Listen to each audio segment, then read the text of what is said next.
order. Recording in progress. I'm going to call to order the May 28th, 2025 meeting of the Policy and Services Committee. And we will open with public comment for items not on the agenda. Madam Clerk, do we have any such speakers? We do. Our first speaker is Ken H. Welcome, Ken.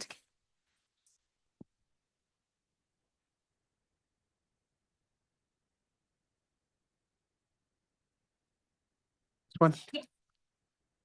Glad Councilmember Stone is here. So my topic is youth mental health.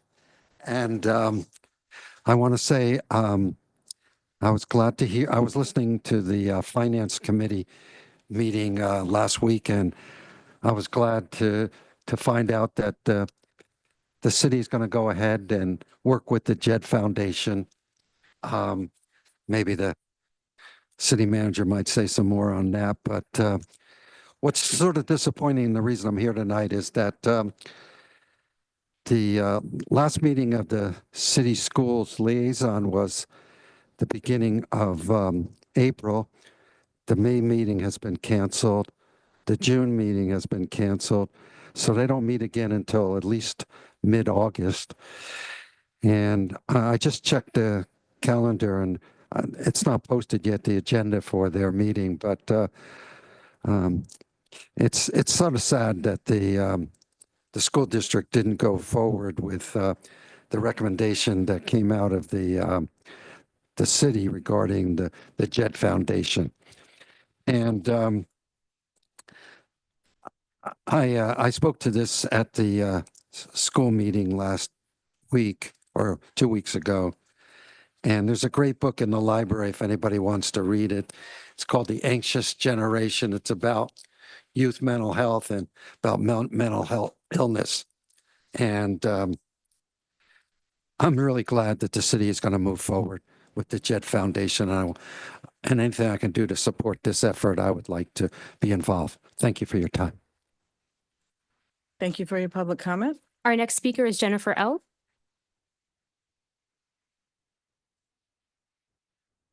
Hi. Hello. I guess I'm heard. Okay. Good evening, committee. And I just saw Councilmember Stone handle the situation about the creek, which I admire. These are complicated issues, and I'm here about one of them, which actually does not have a joint power of authority type of situation. In January, I wrote to council concerned about designated city priority issues that do not have a standing committee or an ad hoc. Because in the case of aircraft noise, which is sort of like a flood, it is not expected, but all of a sudden it happens and it's a problem. We do have a staff liaison and a council liaison, but there has been no public outreach to people interested in what the city is doing in several years. Especially this week, there's a deadline coming up with a very important opportunity for the city to express resident concerns. And an email was sent to the city council, city attorney, city manager to ask for public outreach so that residents will know. And because right now, nobody knows what the city's position will be. And I would say that there has not been enough resident outreach. Ideally, and in the past, it has worked this way. There is much greater stakeholder engagement. I mean, we have worked on letters in the past with the city manager asking residents to take a look. We've known sort of what the city will say. And then even better, if either a committee, an oversight of council could look at the letter, because it's your input. When we elect you, it's because we know that you as a group work together. And so it's not enough to just have maybe staff taking it on its own, and this is an intergovernmental affairs issue. So there are more things than what I think, in this case, the issue is being handled in public works. And I always say, you know, this issue, we're not a sidewalk. This issue actually requires a lot more engagement with the people that are going to be affected. And the last thing I'll say is actually today in one of the meetings, it was asked, you know, the history of things. You know, some people are mad about something that happened in the past. That's what communication is for. And that's why public outreach is important, to keep people up to speed on everything on a regular basis. And I think that's what the public expects. Thank you. Thank you. Our next speaker is Olenka V.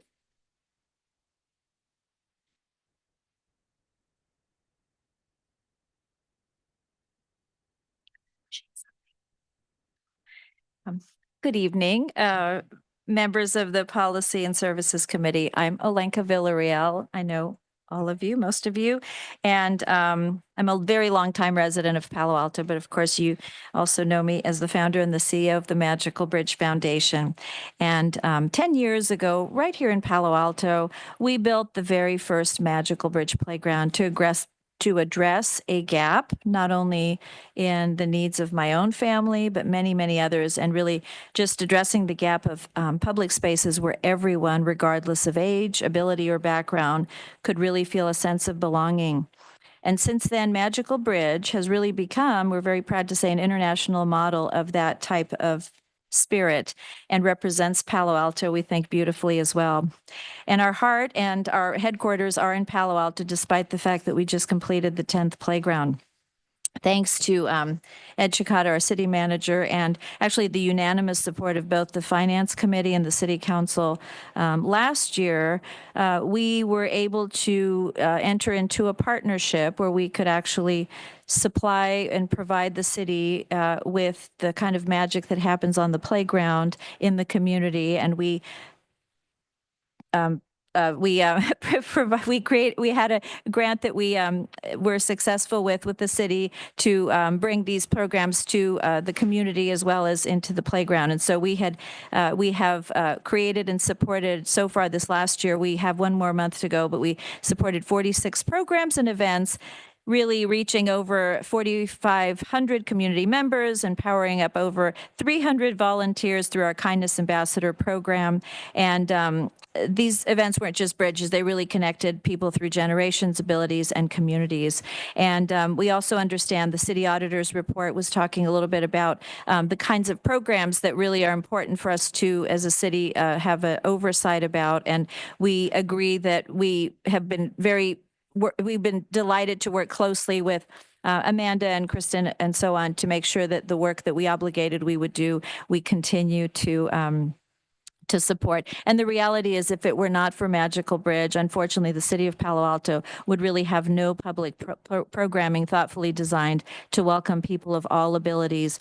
And we also know that there, at the moment, are about 50 other nonprofits, including the HISRAP, that are receiving regular support from the city in the budget and not through a grant experience. And so what we'd like to invite is that we do land in the budget this year as a line item so we can continue to provide the services. We're very proud to do it. Your support is not just an investment in our programming, but in the community that leads with kindness, inclusion, and a sense of belonging. And we would love to we'd love to bring these programs to our community and to our city in the years to come. Thank you. That concludes public comment on items not on the agenda. All right. Well, thank you all for your public comment. We will move on to action item 1, which is recommend City Council approve the Office of the City Auditor annual risk assessment and FY 2026 audit plan and corresponding task orders. Will there be a staff report? Okay, I didn't see her there, but our city auditor is online. Welcome, Ms. evening. Murdoch. Thank you so much.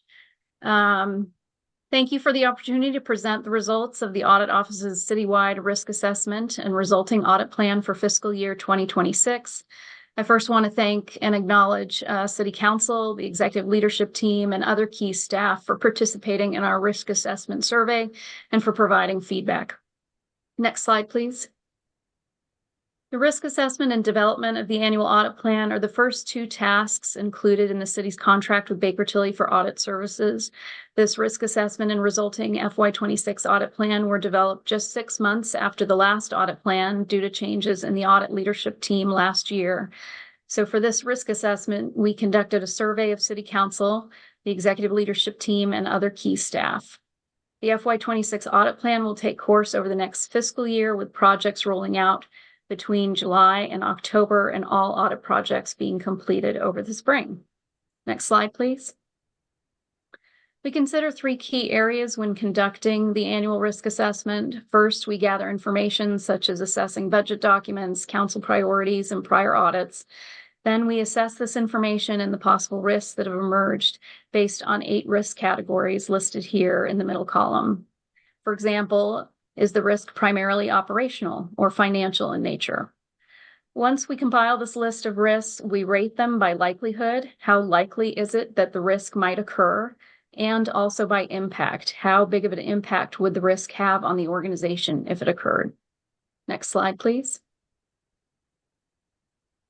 This year, in addition to analyzing key city documents, the audit office surveyed city council, ELT, and other key staff.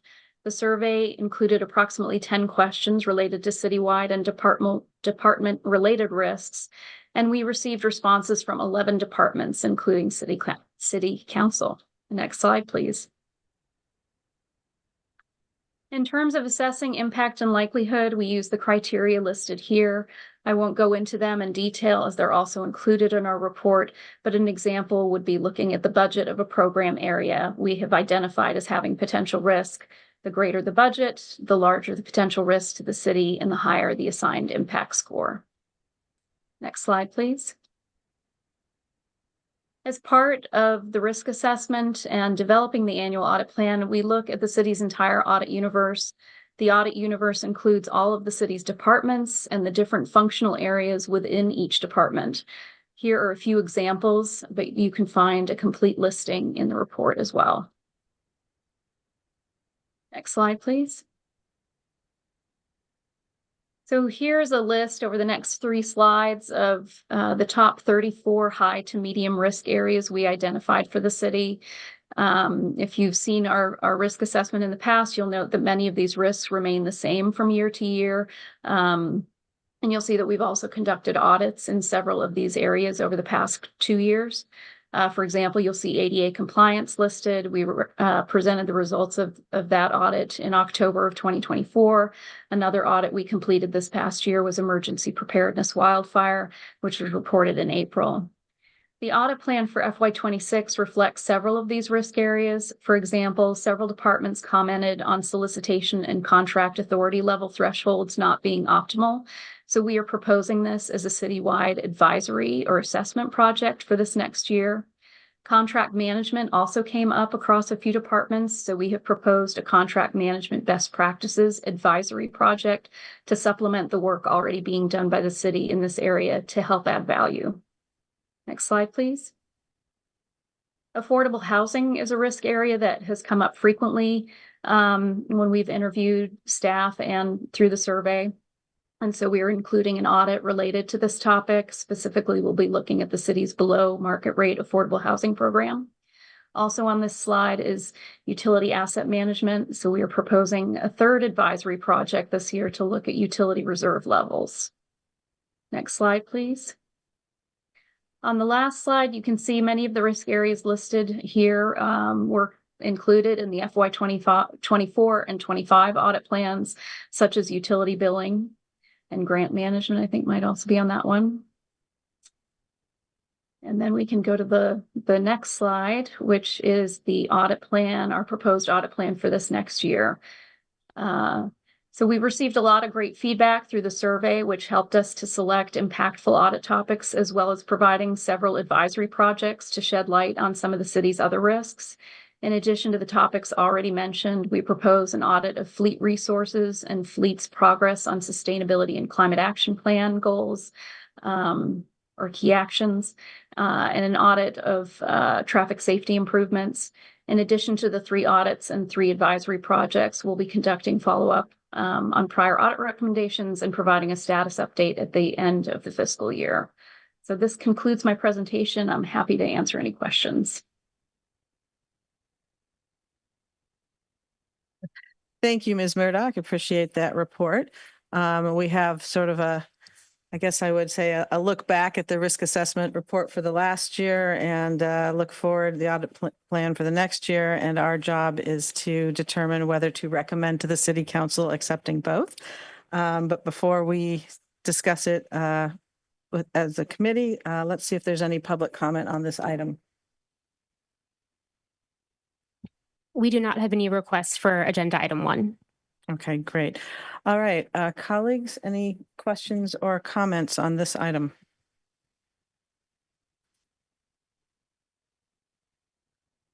Not to my left? Perhaps to my right? No, wait, okay. Well, I just had one question. When you're going over the risk areas and the 3 slides, and the second slide, one of the ones you called out was affordable housing and mentioned that there is risk from BMR housing. And I was hoping you could describe that a little more fully. So that's a great question. You know, in the risk assessment, we oftentimes get kind of a vague sense of risk areas. So affordable housing has come up in relation to residents in Palo Alto, as well as for city employees. And we've seen it reflected in the last few years as being a topic that people have been very interested in.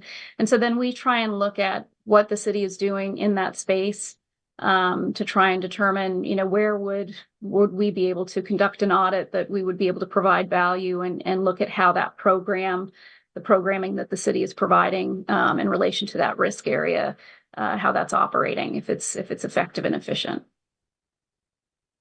Okay, thank you. And you mentioned that oftentimes the risk score stays the same from year to year. And what I'm wondering is how many of the risk areas reflect sort of the inherent risk of the service versus a risk that's exacerbated by city practices?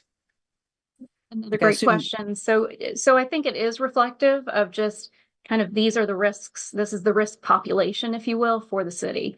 And so some of the bigger items, you're not going to typically see a lot of movement on those unless something significant has changed. And so it's really just trying to give us an overall picture of what the risks are for the city. And then we try and look at within those areas, you know, are there any things that are bubbling to the surface, or people talking about concerns in any particular area? And then we try and dive in on that area to see, you know, what we might look at. Gotcha. Yeah, because just by offering a number of these services, there's some degree of risk you can never get rid of. And so that makes sense. Okay. Any other questions? No. Go ahead, Councilmember Liu. Thank you. I had a couple of questions just about some of the proposed FY26 audits.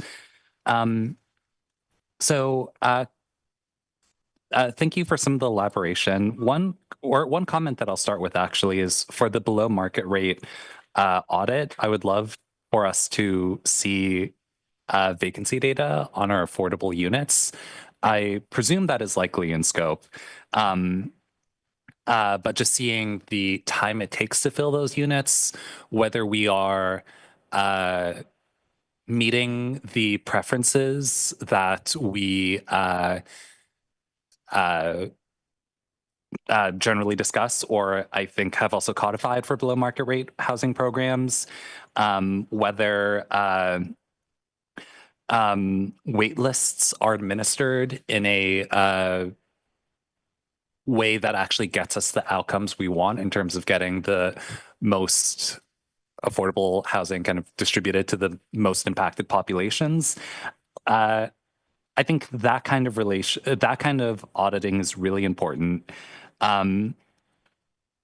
So in that vein, is there explicit scope here to work with Alta Housing? And is Alta Housing receptive to a detailed audit of their properties and their practices? Great question. That is in scope. We have not actually approached Alta Housing, but you know, as they work with the city, they are subject to the audit office. Yep. So you know, we'll of course look to work with them and any concerns they might have and their timeframes and whatnot. So we have kind of you'll see from the timeline, we're kind of allowing one of the larger timelines for this one because we do anticipate, there being a lot of complexity to this topic. Yeah, yeah, it's great to hear that. And I just want to confirm that the scope would explicitly include a bunch of the Alta housing kind of practices and programs that they have. Yes. Could you also elaborate a little bit about the traffic safety improvement audit and how you would look at effectiveness and efficiency in the context of that audit? Sure. So, every audit that we do, we start out with a risk assessment of that particular area. So we do a lot of brainstorming and research. We look at what's happened, everything from what's happening in the news to, prior audits or audits that have been done by other cities, to try and understand, what some of the risks are that, might be impacting that particular area. And so I think when we look at, the effectiveness, I would be looking at, okay, how is the city determining, where to make traffic safety improvements? What sort of data is going into that decision making to ensure that improvements are being made in areas where there might be the most risk to pedestrians or the most risk to, vehicles or drivers. And so that's partly how we, some of the things that we would be looking at with effectiveness. And then I think efficiency, right? So oftentimes when a city is making improvements to an area, it makes sense to include those at the same time that other work might be going on. So if there's pipe work that is happening, like are the different departments coordinating together to make sure that the street is being opened up once versus multiple times. So those are just a couple examples of things that we might look at as we're thinking about, administering that program in an effective and efficient manner. Okay. And I know the staff could definitely correct me here. Top of mind, I feel like the main recent kind of official traffic calming project has been the Crescent Park traffic calming program. And I want to confirm, would the scope of the audit really focus on that program, or will we cover other improvements that we've made across the city in kind of small places here and there? And would we also consider some of the projects that maybe we didn't ever get to or we didn't do, but potentially should have? Can you clarify like how broad that scope would be? Sure. Part of that would be determined during our risk assessment process. So I think we kind of come in, we try and get an understanding of that program universe, if you will, and just all the different projects that are going into that. And so it's a little hard to say what we might determine and decide that we need to focus in on based on what we hear from staff and what documents we see, but certainly any major projects that have been completed, I think we would definitely want to look at those and also the decision making, right, that goes into deciding to work on one project over another, making sure that the city has good criteria for making those decisions. Okay. Okay. I think that is helpful. I mean, I would suggest definitely taking a very deep look at the Crescent Park traffic calming projects, and maybe also looking at some of the like series of improvements we've made and maybe not made at Churchill. I think those are maybe promising directions to look into initially. And okay, my last question. Can you talk about the contract solicitation and authority levels advisory project? I just don't totally understand what's intended there. Sure. So, the city sets certain thresholds for when a contract needs a certain level of authority. And they're typically dollar thresholds. And I think there's feeling that perhaps those thresholds haven't changed in some time, and have not perhaps kept pace with things like inflation. And so really it's kind of looking into what are the thresholds? Do they still make sense? doing an analysis of, you know, how, if there's a pain point, if you will, of, you know, a lot of things are hitting right over the threshold that are creating a lot of city administrative work that perhaps, you know, would not be there if we raise threshold. So also looking at benchmarking to see, you know, what surrounding cities are doing in that area. Okay, thank you. And those were all of my questions and at least all my initial comments. Thank you. Is there any further comment or question from my colleagues and or a motion regarding the staff recommendation? Did you have further questions? Or? Yeah. I think yeah. Your mic isn't on. Just making sure open for motions. Yeah, I'll move the staff recommendation. I'll second. Thank you both. Without not seeing any interest in further discussion, Madam Clerk, would you call the roll? Councilmember Liu, Yes. Councilmember Stone, Yes. Chair Vinker. Yes. Motion carries. Thank you very much. And with that, and thank you, Ms. Murdoch, for being with us tonight.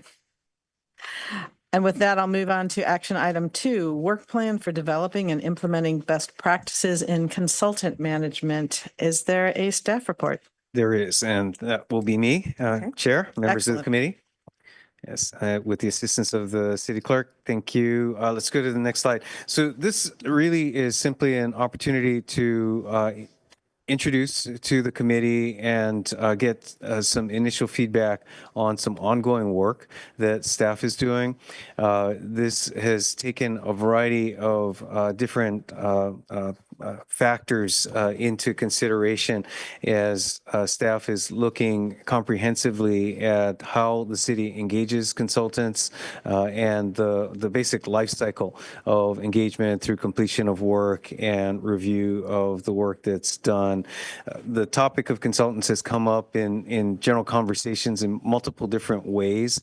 And as such, we just wanted to provide this opportunity to provide an initial airing of the ongoing work and obtain any feedback that the committee would like to provide.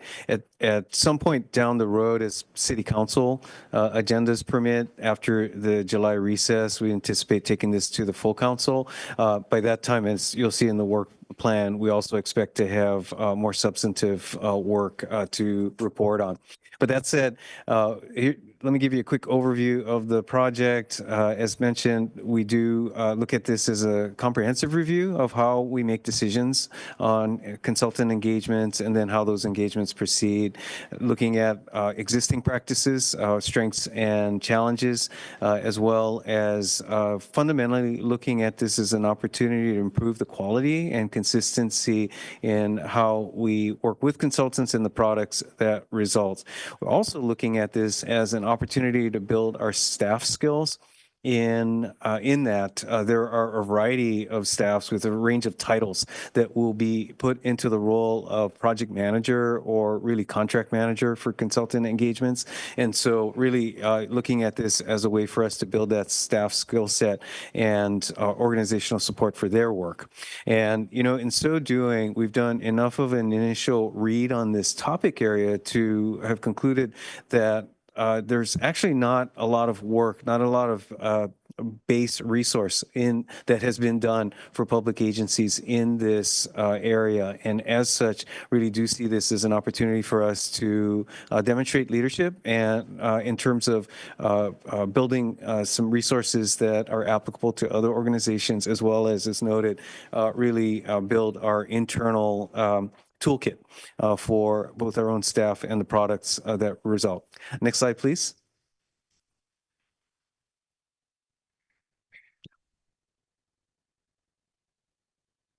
Thank you. Just a quick overview of the work plan. And I'll walk through these briefly. Review of our current practices. We have a management fellow in my office that is doing rotations through various departments. That one of her initial assignments was to talk to the departments that have primary involvement in bringing consultants on board. So she's done some initial round of interviews with some of the key staff that are doing this work on an ongoing basis to identify and document some of our current practices. Second step here, as a part of our annual budget this year, and we anticipate a more structured approach in future fiscal years, have reviewed with departments their overall budget line items and where they anticipate to be using consultants for some initial discussions on where, as an alternative to bringing consultants on, it may make more sense to have in-house staff. So, that decision really shouldn't be done at a project level. It really is done more at an organizational level, and the budget's place that occurs. Third, looking at improvements to our current practices that will occur over the summer, as well as clarifying what we've referred to as local knowledge, the role of city staff in ensuring that a consultant that's brought in that typically might not have a deep knowledge of really Palo Alto context, some history of work that's already been done, maybe community expectations and the like. And really trying to define that is part of the work ahead. And then step 5 here shown as identifying where there may be skill gaps in our own staff training and really setting expectations and ensuring the support from the organization is provided. And then finally, the step 6, putting together the tools and training going forward. Next slide, please. We'll just note at a high level some areas of immediate interest. Obviously, the ensuring quality and value in the consultant work products is really the bottom line or top line here as to what this is all about. At the same time, we're seeing this as an opportunity to ensure that we have visibility on how decisions are made and the criteria used for making decisions on where consultants are brought in. Third, clarifying the staff and organizational support roles throughout the, again, life cycle of a project. And then finally, reinforcing both consistency across departments while also recognizing that we bring consultants in on a wide range of topics in something of a wide range of roles. Next slide, please, Christine. And then this is one, just perhaps a teaser here to think a little bit about acknowledging some of the challenges that are involved in this work. First off, that there are a number of issues that can arise in a project that can make the success of a project susceptible, such as the depth of the market and the competitiveness through which we are selecting consultants to bring on board.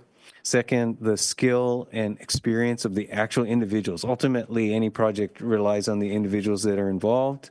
Third, inadequately defined scopes of service, scope of work, or the management responsibility on the city side can be an area of vulnerability. And then finally, staff turnover, changes in scope, and other unanticipated impacts. I should have noted earlier just a connection with the report you just received from the city auditor that at my request, they've included a consultant management best practices as a part of their work for this upcoming cycle so that we'll have the benefit of Baker Tilly's perspective on this topic as well. And then just noting a few other challenges here. Second, here noting and acknowledging that we often, quite frankly, bring in consultants to address issues of community change, whether they be a citywide plan on a particular topic or something more specific that often brings in the likelihood of disagreement, some controversy, and criticism on the work that led to conclusions. So I think we just want to acknowledge that we don't bring consultants in typically to bring easy bring or to take on easy tasks. And so as such, just acknowledge that that's a part of the environment that they're brought into. And then finally, to acknowledge that consultants do carry a level of independence from staff. Often they're brought in for their specialized expertise. And as such, it does require some sophistication on both sides, staff and the consultant, in order to manage the quality of the work product while also respecting their independent perspective. So that is and can be a tricky topic for any project, but one, again, we just want to acknowledge going forward. And next slide, please. So then finally, just noting that as shown in the work plan, our work over the next several months will involve an interdepartmental team of practitioners that are doing the work on an ongoing basis, as well as expect to engage consultants. Certainly an open invitation for anyone who may be watching and interested in this topic on both feedback on our work products as they're progressing, as well as input up front. And then finally, we expect to report to the council on our progress and outcomes along the way. So with that, Chair, just wanted to provide that introduction and receive any feedback and discussion you'd like to provide. Well, thank you, City Manager. Thank you for the report, but also thank you for lifting up this topic. It's been one that has captured a lot of council and community attention. So I think it's a healthy thing. And I'm intrigued to learn that there aren't a lot of resources out there, base resources on this. And so it's even more important that, once again, Palo Alto sort of takes the lead and figures out how to do this, because I think it is something of concern. And I also want to note that I see that you or someone experimented with AI in putting this staff report together, and I have not noted that before. So that was very interesting. I just want to, say a little more preliminarily that it seems like how we use consultants kind of boils down to expertise, efficiency, and economy. And to be good stewards of our budget dollars, we need to make sure that that's the case. And while consultants have a short-term cost, they do avoid long-term financial commitments. So there's going to be a lot of trade-offs like that we can explore tonight. But I think we have lost some trust in the community with how we have been using them. And so just seeing us analyze that and take a hard look and have the open conversation is something that I'm really appreciative of. So with that, I will see if either of my colleagues have any comments or questions. Councilmember Stone. Thank you, Chair. Yeah, I do appreciate this coming forward. I mean, I'm sure everybody kind of is in agreement. We probably overutilize consultants a bit, but also I think the staff report did a really good job articulating why there is the need for consultants and why they could be beneficial. I appreciated Ken Horvitz bringing up the JED Foundation earlier in the public comment. I mean, that is a consulting group essentially that is bringing that outside knowledge and expertise that we don't really have in-house. And those are the exact reasons why we do use consultants. And so it's an important piece of the work that we do in Palo Alto. Without consultants, we would have we have a little over 1,000 employees right now. I can't imagine how large that would have to be, especially to bring in that level of expertise that we have on so many complex projects. And so refining how we use them is great because they're not going anywhere. I think trying to rebalance a bit. I mean, trying to elevate staff members and the skills that they have by maybe relying on consultants a little less. Great objective, long term, that will help us too. Continue to be able to rely on them less. I completely agree. I think artificial intelligence is a great tool that I don't know how much we're utilizing. I didn't even realize that part of the staff report was written with it, but also I barely realize when all these papers that my students write are with AI. And so it's the reality. And so let's find a way to be able to use it. I don't see why we would not. So overall, I think the work plan is great. Really glad we're discussing it. the one thing I would like to see maybe just incorporated into, I don't really know how this would, I don't know structurally how this would work, maybe within the contract with consultants or the agreement, or maybe it's just staff conversations with the consultants when we bring them on. I'd love to see our consultants when they are presenting options, and I know council has talked about this as well with staff reports and staff presentations as well. I'd like to see more kind of objective analysis and positions. I mean, I understand that the consultant is being asked to utilize their expertise and make recommendations, and totally fine, make that recommendation, argue for it. But I'd like to see alternative positions, or at the very least, when council is questioning consultants or maybe not accepting what their recommendation, that there is a clear expectations that they are not, that they should be pivoting and then working with council when we're trying to provide that additional direction. I've been frustrated several times with consultants that it seems like they take a position and then they feel like they have to defend that position even when it's clear that council is not maybe accepting that. And so I don't know how that would look in, again, maybe in incorporating that into the contract with them, or more on staff conversations. But so I think there's better ways that we can have those reports and presentations and that working relationship with our consultants, because ultimately we're hiring them to do the job that we want to do, and it's not for them to really sell us on their plan. Just to acknowledge, point well taken, and we'll see what we can do within this scope. Great. Thank you. That's all I got. Councilmember Lou? Thank you. And maybe just as a framing question, I know this has been discussed in previous versions of policy and services, but can you talk about what you define as a consultant for the purposes of attachment A?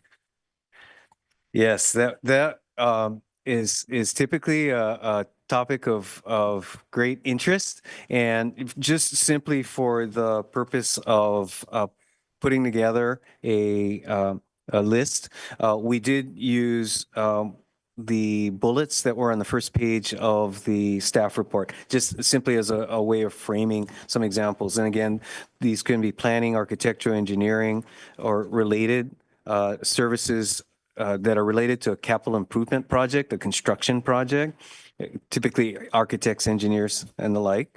They could be specialized or supplemental staffing that's needed for with either specific expertise, or that may be what we call peak staffing that has a extra workload beyond what our existing in-house staff could do.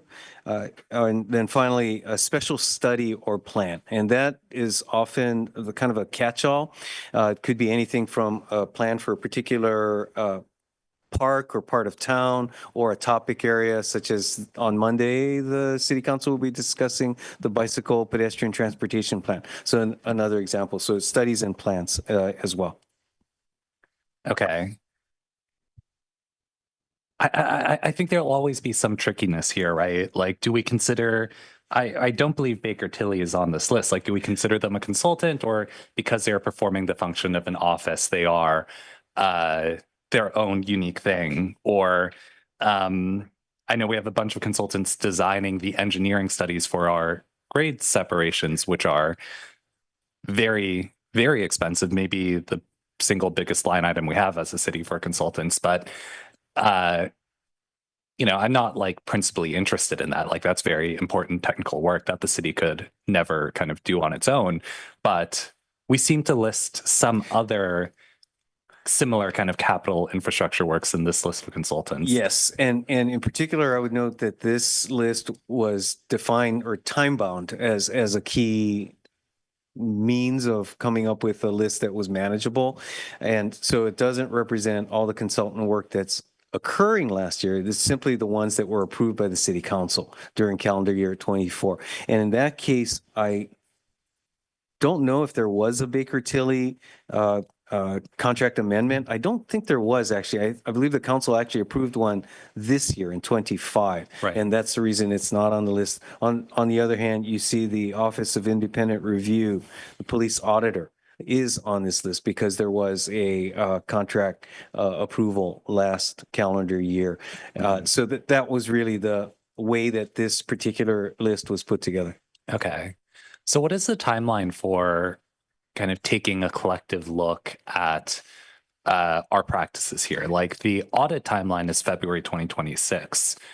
Would we expect to try to collect like more years of data like this, looking at 2023, 2025, 2026, and then like when does it all maybe come together? Well, I really do. I think it's appropriate to describe this as an ongoing effort. Right. And so in some ways, there's always a rolling list. Right. And again, here, simply for the purpose of providing some specific examples, we gave you this calendar year 24 list. And, you know, first off, in terms of the project that I'm describing here this evening, we really do plan on completing this calendar year so that the practices are reflected really, let's say in Okay. beginning calendar year 26. It is somewhat, again, similarly rolling in terms of, you know, we want to make improvements continuously. So we're not waiting for 26 to make some of these improvements, but I do think there will be things that will come to light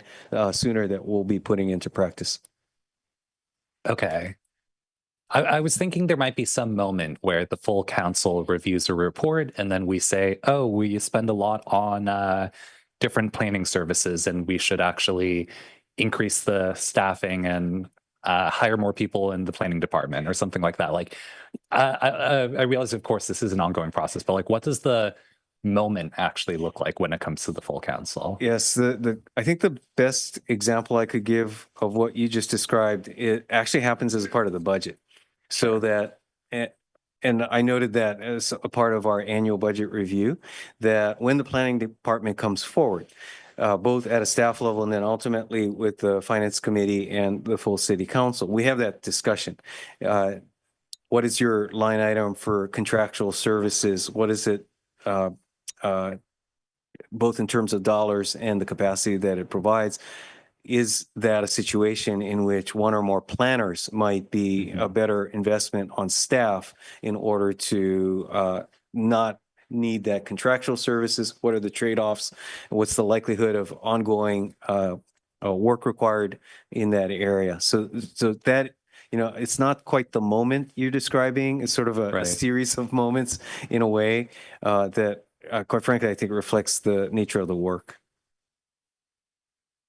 But, you know, as a part of this project, we could very well say in the fall that the council would like to see. Let's talk about planning projects and the studies and plans. What are the studies and plans we have anticipated for the upcoming year?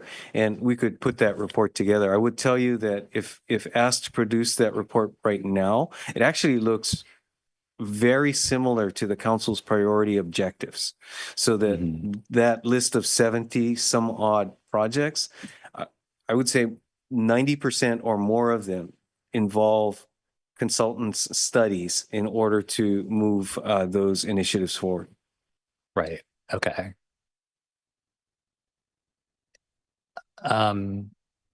I think I'll end my questions there. I think it makes sense, and my understanding is that we would look at alternatives to consultants and changing the scope of work using tools like AI and things like that. So I'm looking forward to reading more about that. And yeah, those are my comments and questions. Thank you. I want to follow up on a couple points that Councilmember Liu made. One is when you were talking about looking at the trade-offs between, you know, hiring a consultant or doing something in-house and trying to sort that out each time. I'm wondering, is that so? In looking at the 6 items under the overall project work plan, in the staff report under practice improvement, it talks about ongoing efforts to do training sessions on contract management. Is that part of that process? Could you just describe that a little more fully? Yes, there's definitely overlap there on that number 3 that might be worth Christine bringing up slide. Oh, didn't have numbers on this. Slide 3, I think it is. Yes.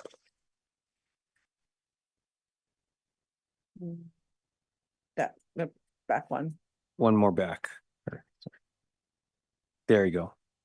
So what's identified here as practice improvements, thank you for pointing that out. Some of this is ongoing. Currently, our administrative services department, the procurement staff, along with the city attorney's office, do workshops with staff that are doing, whether it's consultant contracts or similar procurements, in order to review, Molly could probably speak to this better than I am, in terms of how to write a good scope of work and how to structure tasks in ways that support ensuring that we get the best product we can. Yeah, and I also add that we are also focusing on contract administration, which is, while still respecting the independence of an independent contractor, being an active partner in evaluating the work and the progress that's being made. And has this work in contract management and administration been ongoing for some time, or is that relatively new? Well, I guess it depends on your definition, relatively new. I think it's been going on about a year. Yeah, I mean, I think this city has paid more or less attention to it over time, but I think there's a renewed focus that maybe is about a year old in building and renewing staff capacity in that regard. And it's very different for different types of contracts. So contract management for a construction contract is different than what we're focusing on here, which is more of the professional and consulting. Well, I'm glad to hear that, though, because it sounds like it's new enough that perhaps it does start to solve some of the things that, concerns we've heard about, but also it's kind of will give a little momentum to the consultant management strategy because it's already in place and going on. So Yes, we're not starting from scratch. yes, exactly. That's great. That's great. And then Councilmember Liu had asked about, what's a consultant and Baker Tilly. And I'm not sure I would have, given that that's essentially a council appointed office. I don't know that I would have thought that way, but if they are, then I might query. I would not have otherwise asked about outside counsel, but, one could put them in that category. Actually, we have a few Okay, attorneys that are typically used for litigation. sure. Because they bring a particular expertise or bandwidth. Yes. So there have been times over the last decade where we have used outside attorneys for excess capacity. It's been several years that we have not needed to do that because we are really well scoped with our in-house staff, but we do hire outside lawyers who are specialists, and often our litigators are outside, and we don't handle a lot of litigation in-house because of the rhythm of that work and the special expertise that's needed. Great. Thank you. And then I wanted to ask,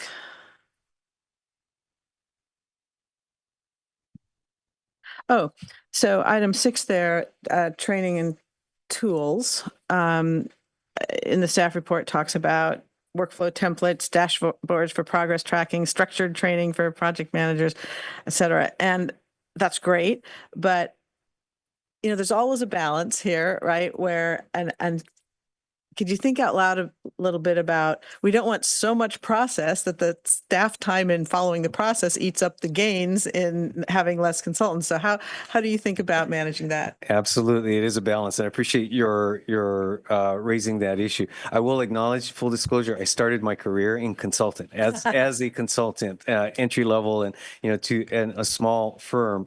And as such, I have a certain perspective on this, and as well as I consider this a really important topic. Again, just a little bit more on that thread.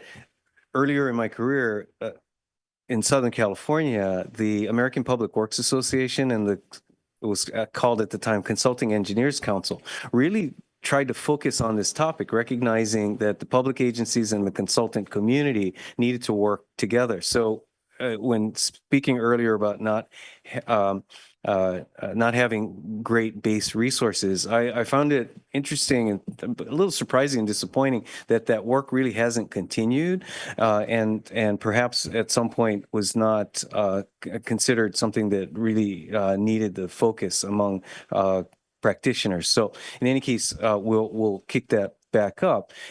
I fully agree that we, on the one hand, really want to focus on getting the work done. And so not so much process that's where our staff is focused. We want them to be focused on the product that will come of the work as well. So that it really is a balancing act, and one that we expect to keep in sharp focus as we proceed with this. Providing tools and developmental tools while also staying focused on the products that we are seeking in the interest of the community. Well, thank you. And this process and sort of analysis and introspection will allow that to be intentionally, thought about and discussed over the course of this. So that's great. Finally, I just wanted to note that there was some comment in the staff report too about, cost obviously is a significant consideration, but it can't be the consideration because there are some professions where you get what you pay for. And if that's not enough, it's not enough. So, it's a complex analysis there as well. That's all I have at the moment. So I want to turn to public comment and then see if my colleagues have anything more after that. Madam Clerk, do we have any public commenters?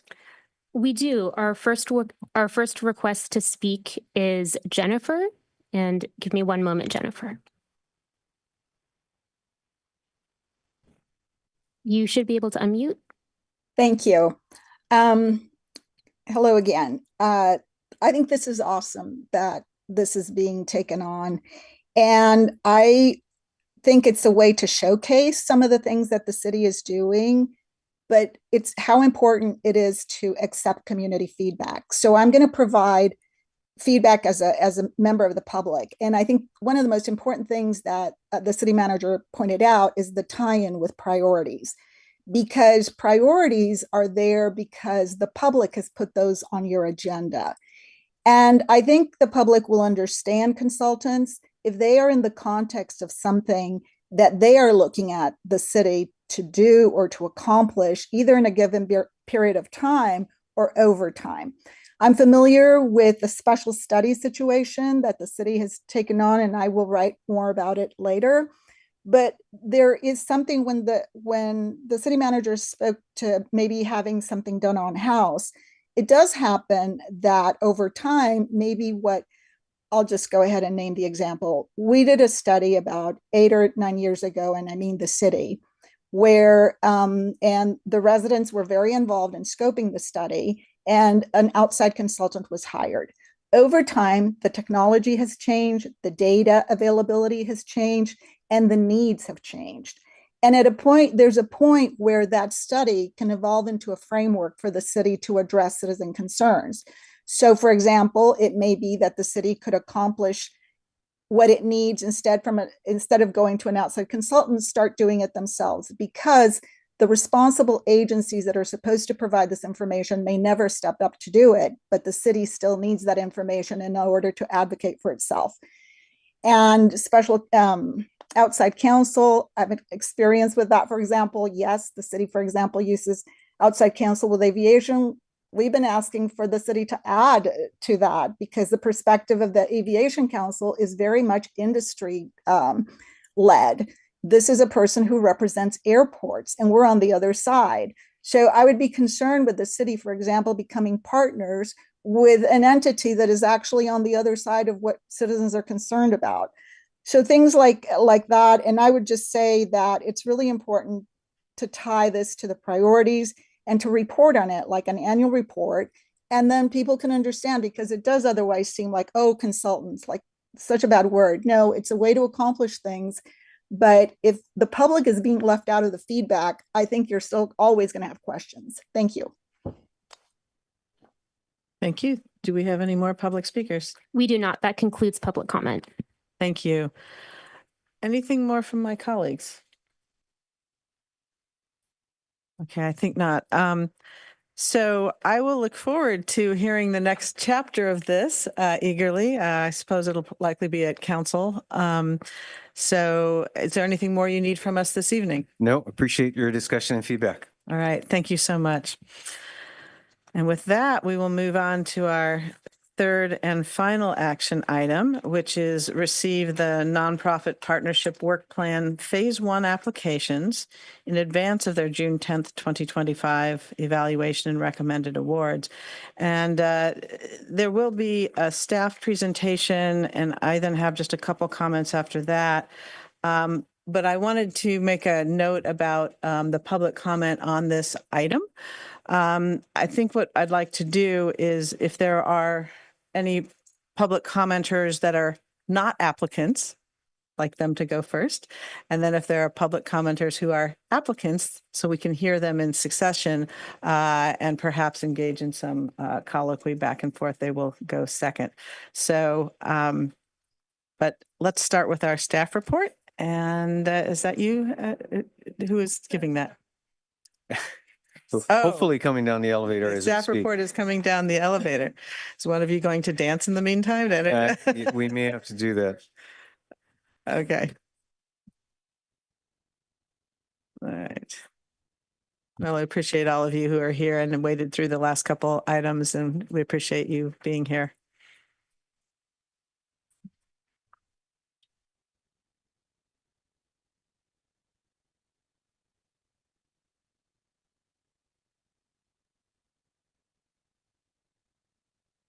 Yes, we were trying to be efficient with the other items since we had folks in the room here.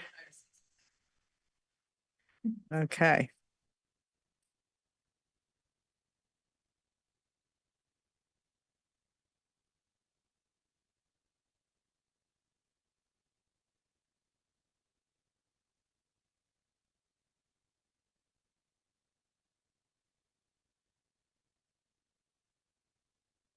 Okay. How many? Christine, how many? Nine.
Okay, I think we're ready to receive the staff report. Welcome.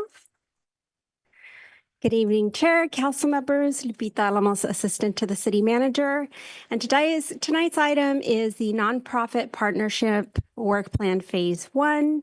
And for tonight, the purpose of this meeting is kind of 3 parts. One is for the Policy and Services Committee to receive the applications from our nonprofits in advance of the discussion and recommendation to Council happening in the June meeting. Second is just to receive public comment from our nonprofits and provide them, Policy and Services Committee, the opportunity to ask any questions of the speakers. And finally, we will be going over some of the criteria, and in preparation for that discussion, would love any feedback from the committee on any other variables that would support that discussion in helping making the recommendations. So before I begin, I just really want to pause and acknowledge that this is a really difficult task that the committee has before you all to evaluate all of these applications and requests from our nonprofits who obviously have such an important role in the community in the delivery of services, and we appreciate that partnership. And we recognize that when we started this process, that this would be kind of time compressed and it would be kind of a pilot as we learned what kind of requests we would receive. And so I just want to recognize the complexity of the issues and the opportunity to refine as we move along, acknowledging that this is a pilot and we will be learning from this process to improve next year. So with that, before you, here is the council-approved rubric that we discussed over several meetings with the committee in 2024. And we focused on 4 major areas or criterion on how to evaluate the requests. One was community reach, equity impact, alignment of goals, and program sustainability. And we had a very broad kind of description of or goal of what that would look like for each of these. What staff would like to add is for each of these different areas, just to give the committee a better sense of what staff would be looking at and evaluating for each of the different criteria. First, for community reach, we acknowledge that it would be a difficult task to evaluate applications on, the number of Palo Altans served as a straight criteria, as some of the services that are provided, as you saw in some of these applications, the number of people served just are significantly different. But staff wanted to move away from a value add judgment or add on those Palo Altans served. For example, a Meals on Wheels serving 11 seniors. We had no way to compare or evaluate, or would we want to evaluate how that compares with, hundreds of people that come and attend a film festival. So to avoid some of the complexities, what staff did to evaluate community reach is we just looked at whether Palo Altans would be served, a kind of binary yes or no. And instead what we did is we looked at some of the other elements in the application. We looked at the description of the program, whether that was a clear and understanding of what we would be supporting. We looked at the goals that were articulated in the application, as well as the outcomes and whether those aligned with the goals.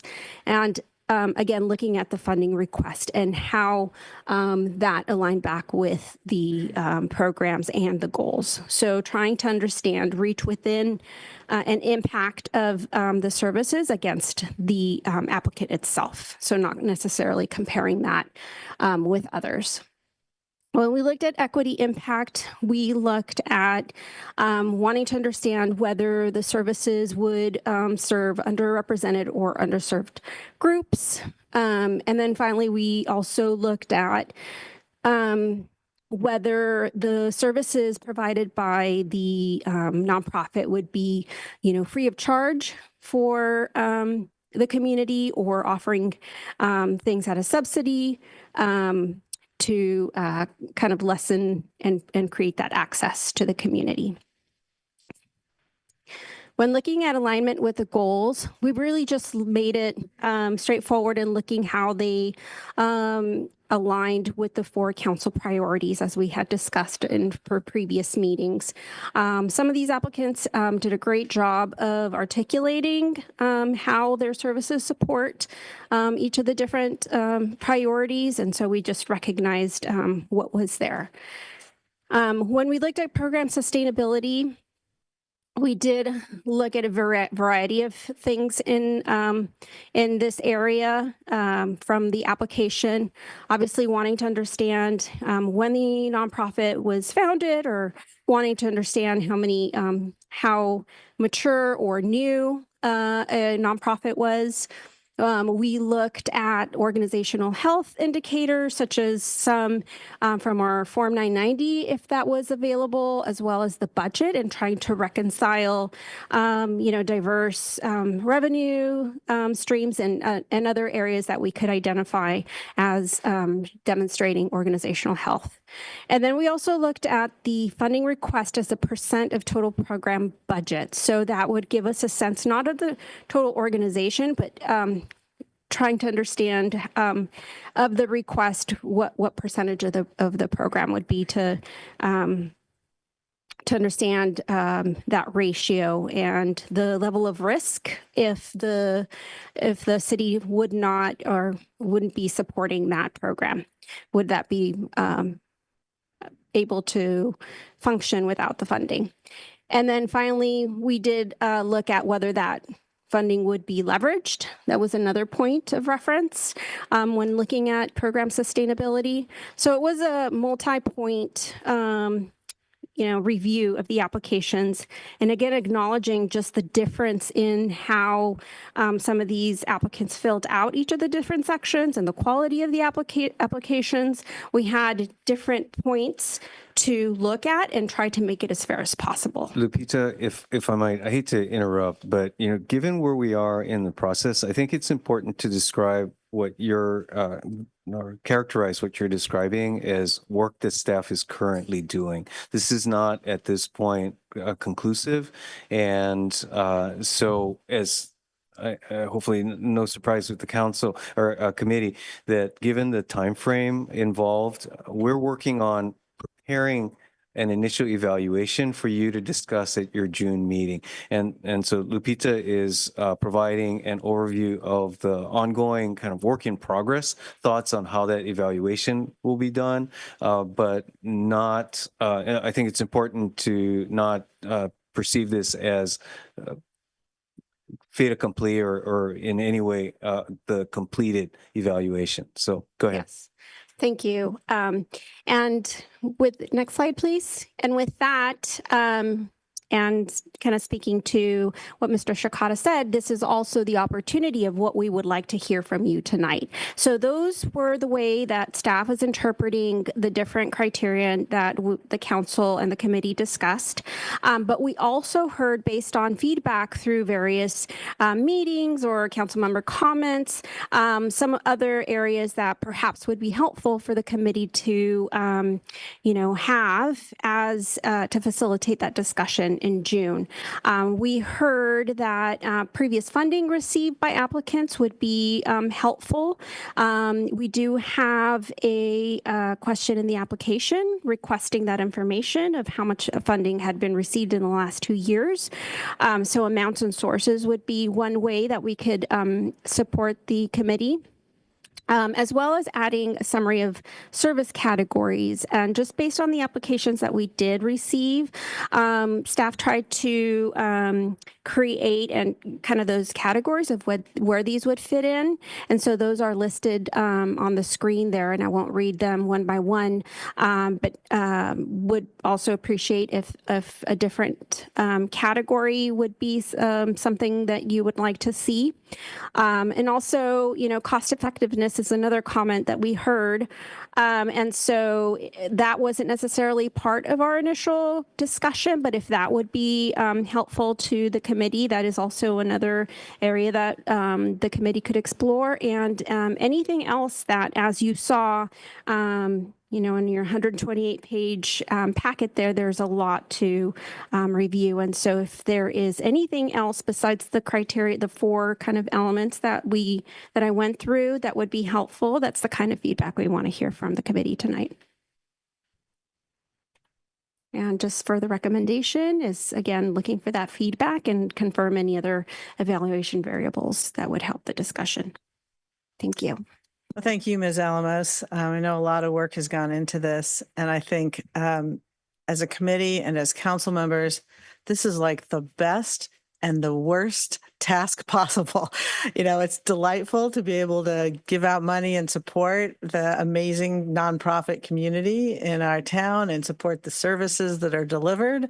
But to try to make impossible choices is sometimes the worst task. So we will endeavor to do it as best we can. This is obviously a transition year where we're developing a process where, people use the metaphor of building the ship while sailing. And we definitely we appreciate your input and working with us on this. And I think once we get through this first round, we're going to be really interested in feedback as we set up the go forward processes for next year and following. I think I might actually make a few comments now and get here just at least a first and some initial feedback from my colleagues before I invite the public comment and applicants, just so you can hear kind of what our thoughts are as you come and speak to us.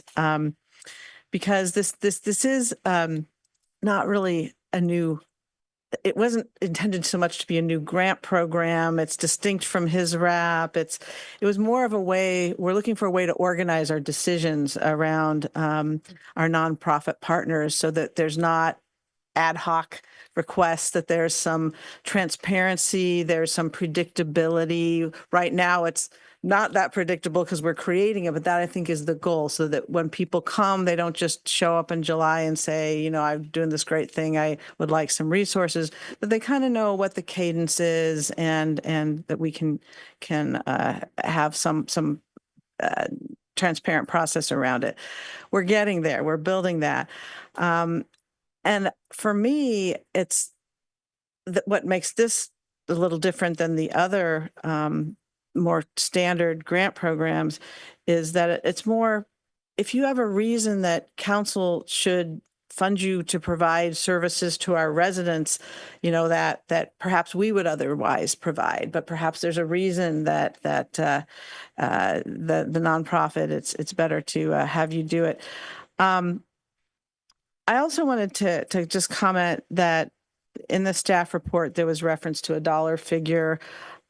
I don't consider that council's final decision on the dollars that are up for grabs. That's another kind of thing that we're trying to sort out now that we see the applications. Do we build it up to a number we try to get the finance committee to work into, or do we, set some boundaries on it and divvy up in between? Even that is in play. And I think it depends, honestly, on, what we hear and learn about and how it meets the needs of our community. So there is even some flexibility on that.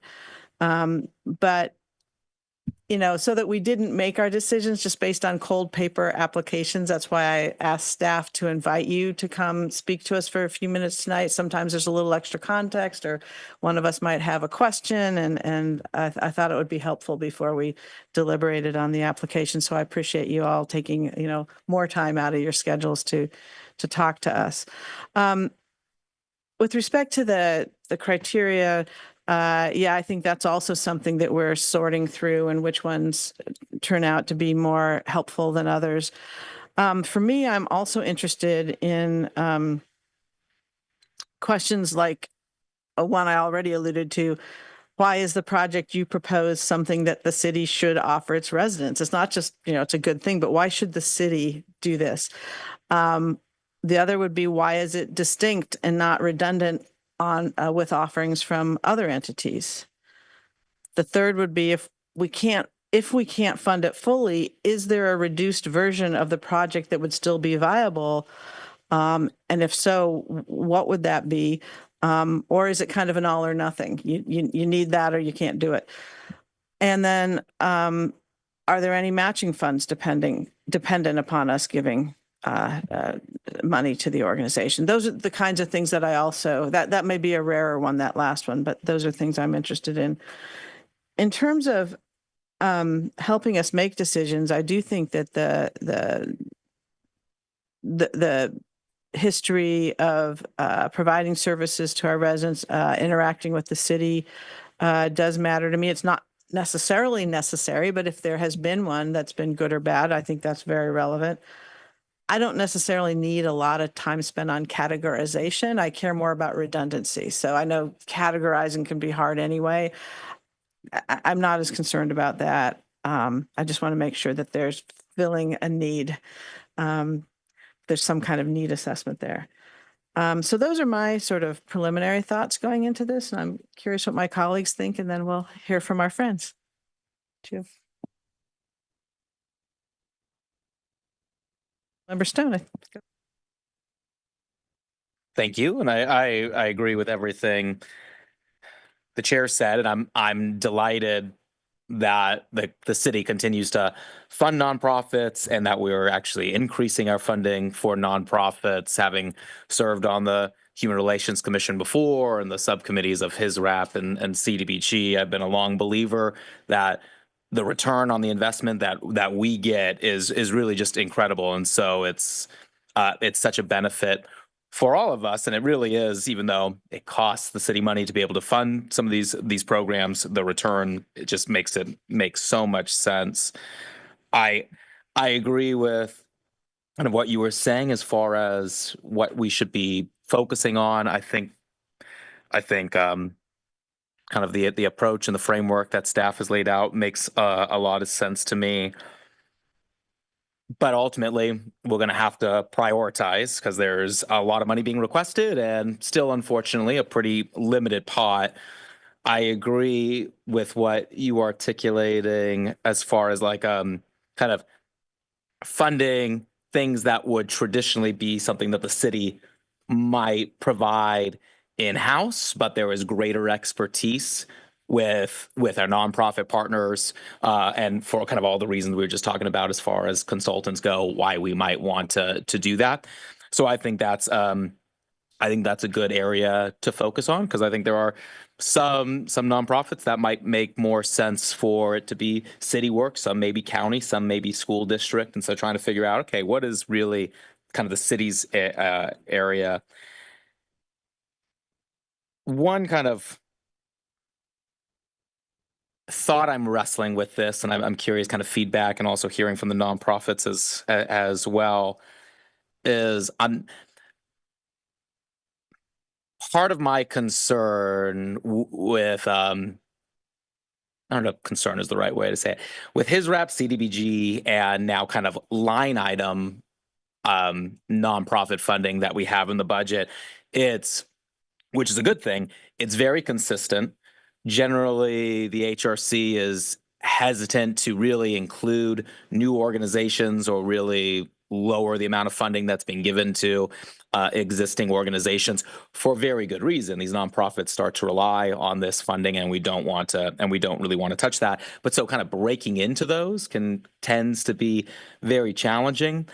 So in some ways, I kind of view this as a potential of almost kind of like Kickstarter funding, right? Something to be able to kind of help out nonprofits to be able to kind of establish that relationship, and then maybe be able to get into some of those more kind of permanent funding sources or more regular funding sources. For me, I think almost a bias towards, and I think you kind of articulated this a little bit, Chair, but a particular need comes out, and to then be able to respond, because that's, I think, in some ways why we're opening up this new pot of money, as we have been getting kind of these one-off requests, and that's been difficult to manage. And so I think this approach works. And so I'd like to see, I don't know if we have it, and I don't know if I actually really want to see it while coming up with a policy, because it's so easy to become biased saying, oh, I really like this organization, I want to make sure that they're included in it. But seeing a breakdown of which organizations are receiving HISRAP, which organizations are receiving CDBG, which organizations are within our kind of line item, and having that on a easy to access. Like you have a good table here on page 58, but it just shows received funding in the last 2 years. I don't know from what pot. That's helpful for me. And then the amount requested. So breaking that down would be beneficial, because I mean the applications were helpful, but it's a lot of information to kind of comb through and then keep track in our own heads. So that would be beneficial. And then I think my last point, I like the evaluation rubric subcategories. Those all make a lot of sense to me. Especially the alignment with goals. I guess will that include kind of, is there an additional step there aligning those further with our work plan? Because I think the work plan then gets into that greater detail and would be helpful because something might fit within a larger umbrella of a goal, but if it's not actually included in the work plan, I think that does a bit show kind of council and staff's really seriousness on the particular issue. So can you speak to that? Yeah, absolutely. At the time that the application period was over, the council has still not adopted the objectives. So we only had the priorities. And so the guidance to nonprofits were just to speak as much as possible to the overarching council priorities. But that's definitely something we can do for the next year, is to time that and make sure that we have the objectives as a point of reference for nonprofits. And just to give them credit, they did request and ask if there was more that they could tie. And unfortunately, at the time, we just couldn't provide that. No, I mean, yeah, we're all going to be learning in this process as we go along. And so for the future, I think that'd be really helpful. Yeah, that's all I've got for now. Thank you, Councilmember Liu. Thank you. And I'm grateful to staff and I'm grateful to our community of nonprofits. I echo what everyone said about this being really exciting, but also really difficult, of course. Maybe just one framing question. What do we imagine the output of this evaluation process to be? Would we have a table of nonprofits and a scores by subsection consolidated score, and we just then use our discretion to pick, hopefully among the top scoring nonprofits, like which we fund? Yeah, so that kind of feedback would be helpful. We can certainly have the dynamic table for the meeting, but in advance, what would be, I think, helpful for the committee is to have a breakdown of those different scenarios of the table. So, for instance, we could do one that looks at ranking, one that organizes the information by, type or funding received, or different groupings. Though we can have that table that shows all of that information or summarizes it, so that when you are looking at a certain way, that you also have the other information available to see. Okay. Compare. I'm trying to imagine the council reaction to a kind of stack ranked rubric with like percentage scores that come out of this. It's going to be tough, I think. I think people are going to have strongly held opinions, and it's going to be hard to literally extrapolate like a numerical score out of the categories and length of applications we have. I think maybe we could do like a small, medium, large kind of, or low, medium, high kind of evaluation for each of the subcategories. And there won't really be a stack rank, but just kind of like a general vibe. Like on average, this scores high on all of the categories, but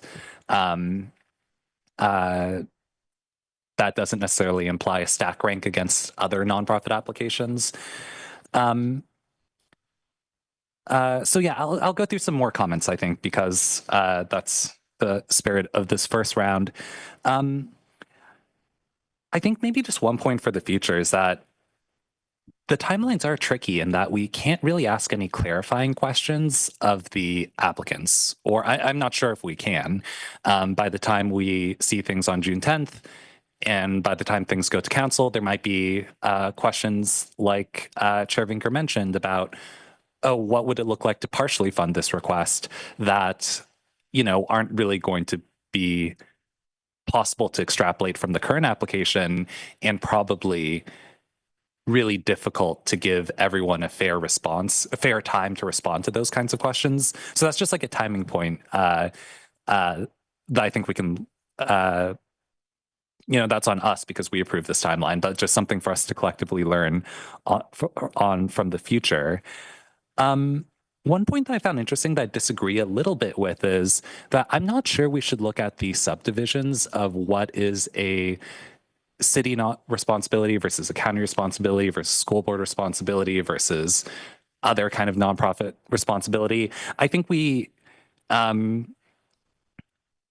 really open and unfettered here to just try to maximize good as we see it, I think. And there could be some overlaps, like, I don't know, youth mental health that would arguably be more of a school program, but like we of course want our city scope, and I just don't want like lines to be blurry. And so I'm not sure about using that as like an evaluation criteria. I do like the idea of also grouping these into categories, like probably a shorter list of categories, just so we can,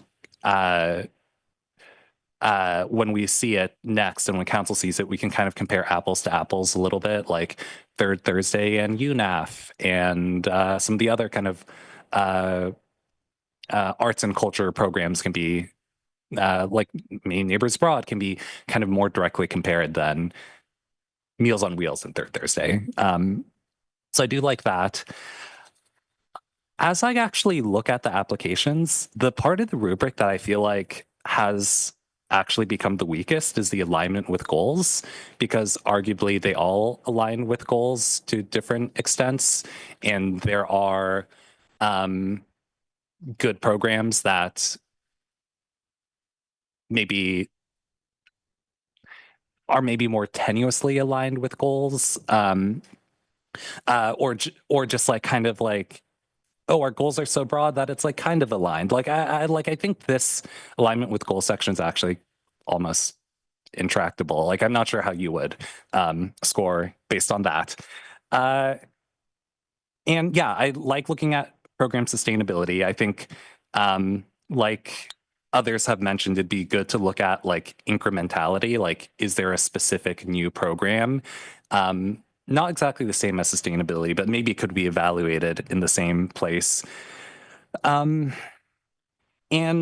okay, here's the part that is maybe like controversial, and I'm curious what my other council members think. There's got to be some kind of fudge factor for confidence in the application and confidence in the ability of the group to execute. There are some applications that, make a bunch of math errors, or some applications where you think this seems like a very, like, of course it's all estimates, but it seems like a very high estimate for a number of Paul Walton served. We want to take these applications literally, but there needs to be like some way to maybe note, like, staff decided that they had great community reach, but there's also a question mark on whether like, I don't know, maybe there's like an asterisk on that, asking council to like look into that a little bit more. Because I did notice maybe a couple of questions that I would have if I took the, answers literally in the application, unfortunately. And yes, also cost effectiveness, I think, is important attribute too. Maybe that's not something staff needs to consider. Maybe that's something we can consider on the dais, because we'll be able to like draw some sort of cut line. But yeah, those are all of my thoughts for now. Thank you. I know you all have been very patient, but I'm hopeful that actually hearing this might be interesting and inform what you want to tell us. So I'm going to let it go one more round right now. I know I appreciate your patience, and I don't mean to pray on it too much, but I do want to react to some of what I've heard. In particular, and perhaps I just I was thinking about this rubric differently, in that it's a way of organizing information. It's a way of helping us kind of see side by side comparisons. I did not expect that there would be a number from staff that I think that's going to take a lot of work, a lot of subjective decision, and then it's like a rebuttable presumption. That's what lawyers would call it. And you start with, and I guess I had thought that it would be more that the information would be organized, and that we have said, well, gosh, we're going to give a little more to community reach and equity impact at the 30%, then the alignment with goals and program sustainability at the 20%. But I was not expecting numbers. Are you trying to give us like hard numbers and rankings?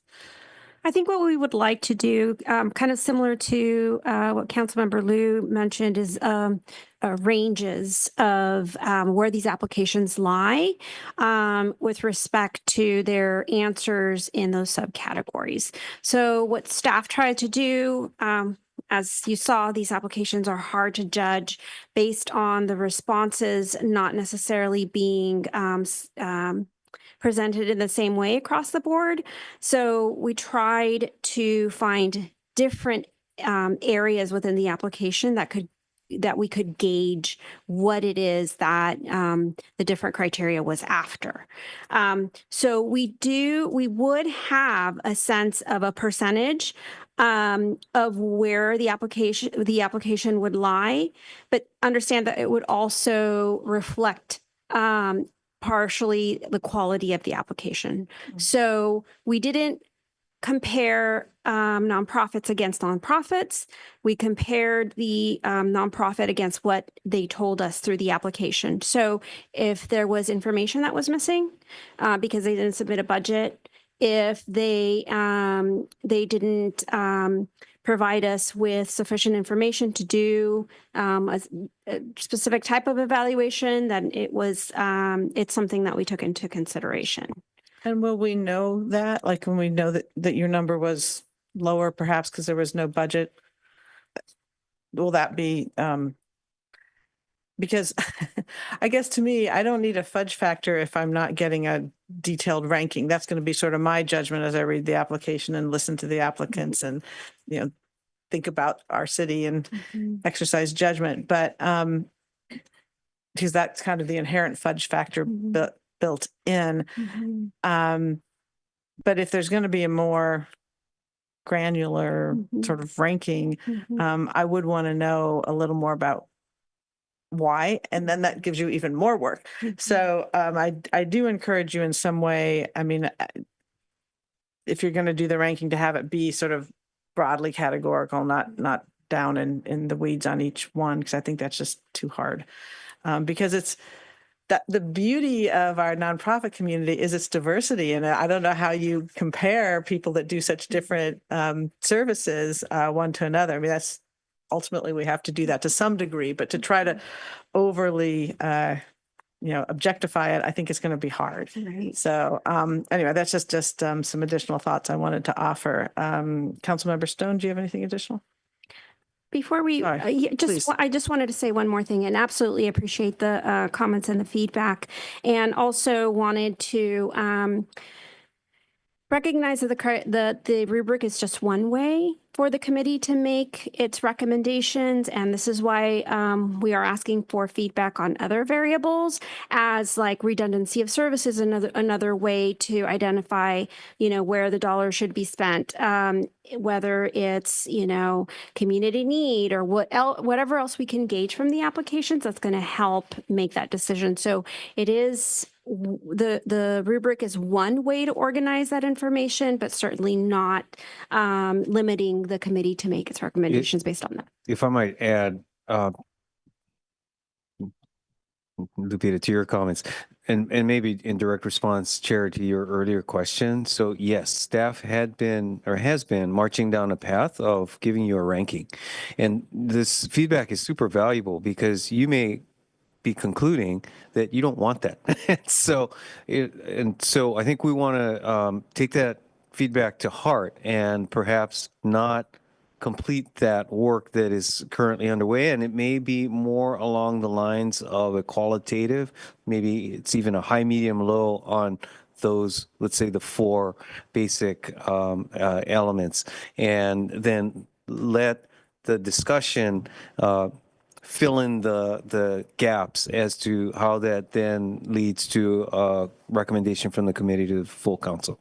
Yeah, thank you for that. I definitely want to hear my colleagues' thoughts on that, but because the rubric isn't the one thing that we're going to make our decisions on, I think that getting to rankings is probably not worth it, although band like high, medium, low on the different ones, that is interesting to know. And I think it'll lead to less bickering about should this one have had 17.5 versus 22 or whatever it is.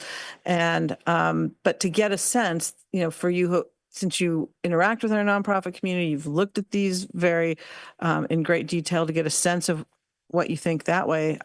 Personally, I would be in favor of that, but I'm very curious what my colleagues have to say. Yeah, just answering that. Yeah, that's how I envisioned it. I didn't envision a ranking. I thought we were going to do more of a high, medium, low.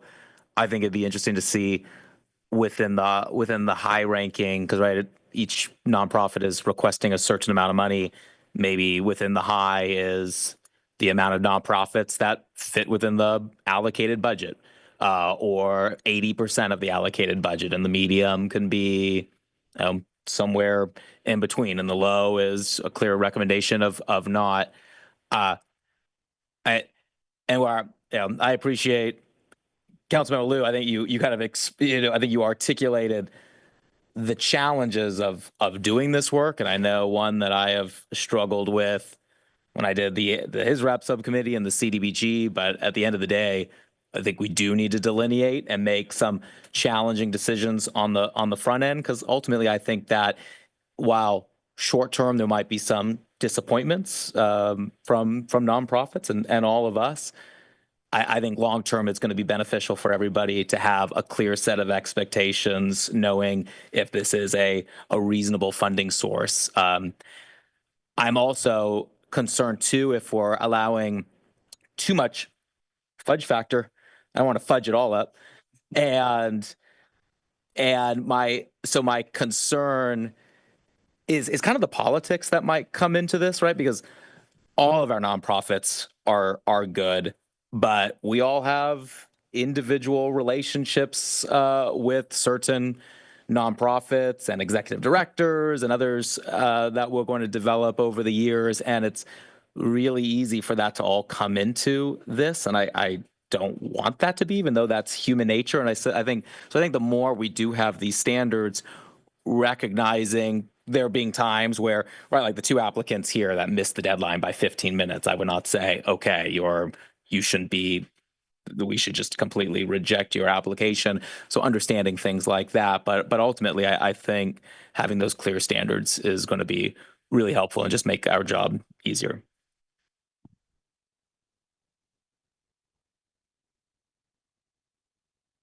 All right, why don't we move to public comment now, Madam Clerk?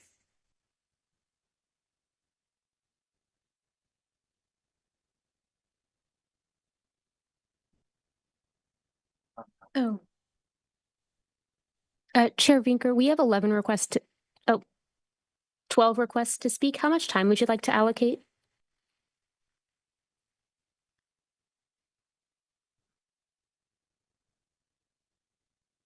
I had wanted to do more, but with 12, I think maybe we stick with the 3 that was in the note. Less. Yeah, okay, let's stick with the 3 minutes. Thank you. Ken?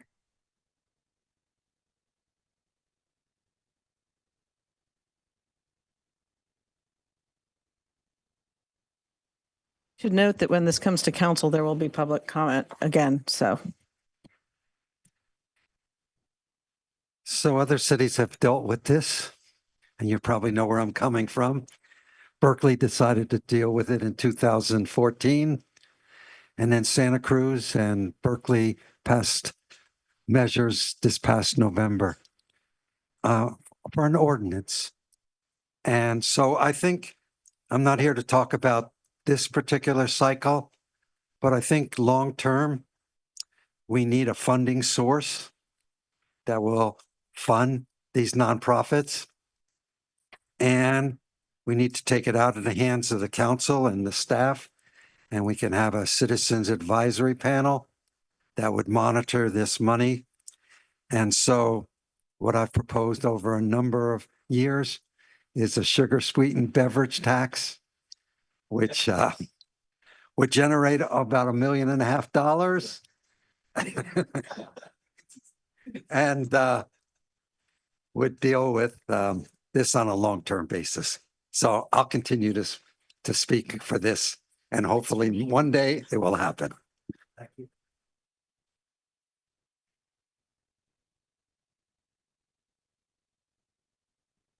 Our next speaker is Jennifer. Jennifer, you should be able to unmute. No, sorry, I that was an error. I'm not speaking, sorry. Okay. Thank you. And Madam Clerk, are we now moving on to people who are applicants? Okay, Yes. and let me just mention that I had neglected, but thank you, Deputy City Manager. There also will be an opportunity to give public comment at our next PNS meeting when we're deliberating. So there's tonight and there's 2 more opportunities. But I appreciate you all being here tonight, because as we go back and reflect and get ready for next time, we will have it in mind. Our next speaker is Charlie W.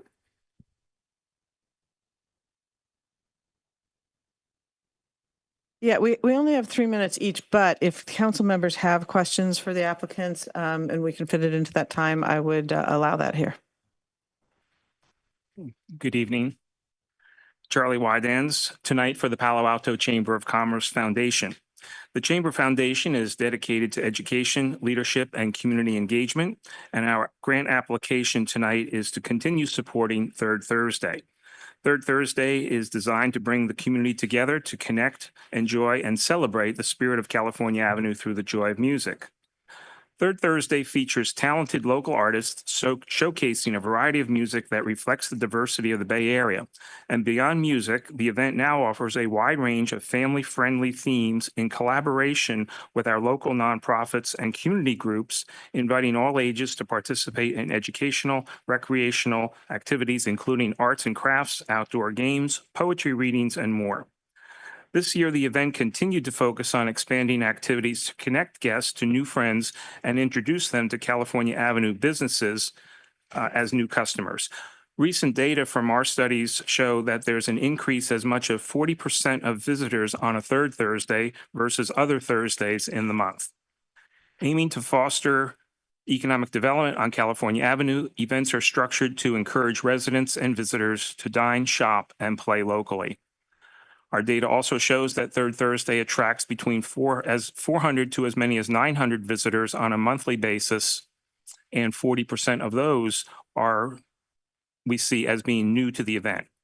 We believe that Third Thursday matches up to the city priorities, including economic development, where our goal is to encourage community members to support local businesses, and we encourage local dining, shopping, and repeat visits.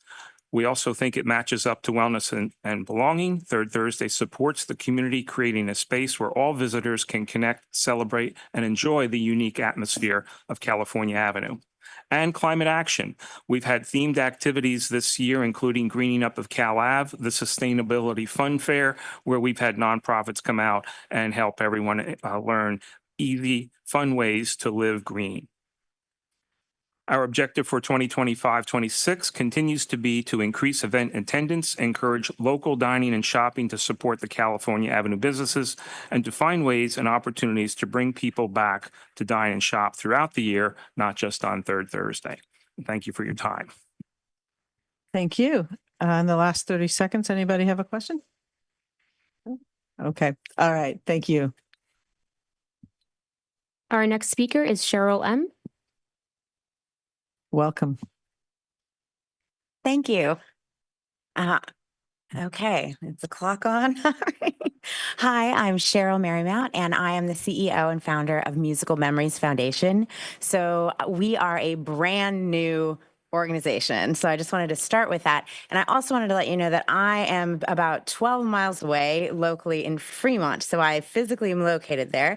However, with any funds received from our proposal, it would be completely dedicated to Palo Alto. So I did just want to make that clear. What we do. So we light up memories and lift up lives with music. We support the senior community in particular. That is who we serve.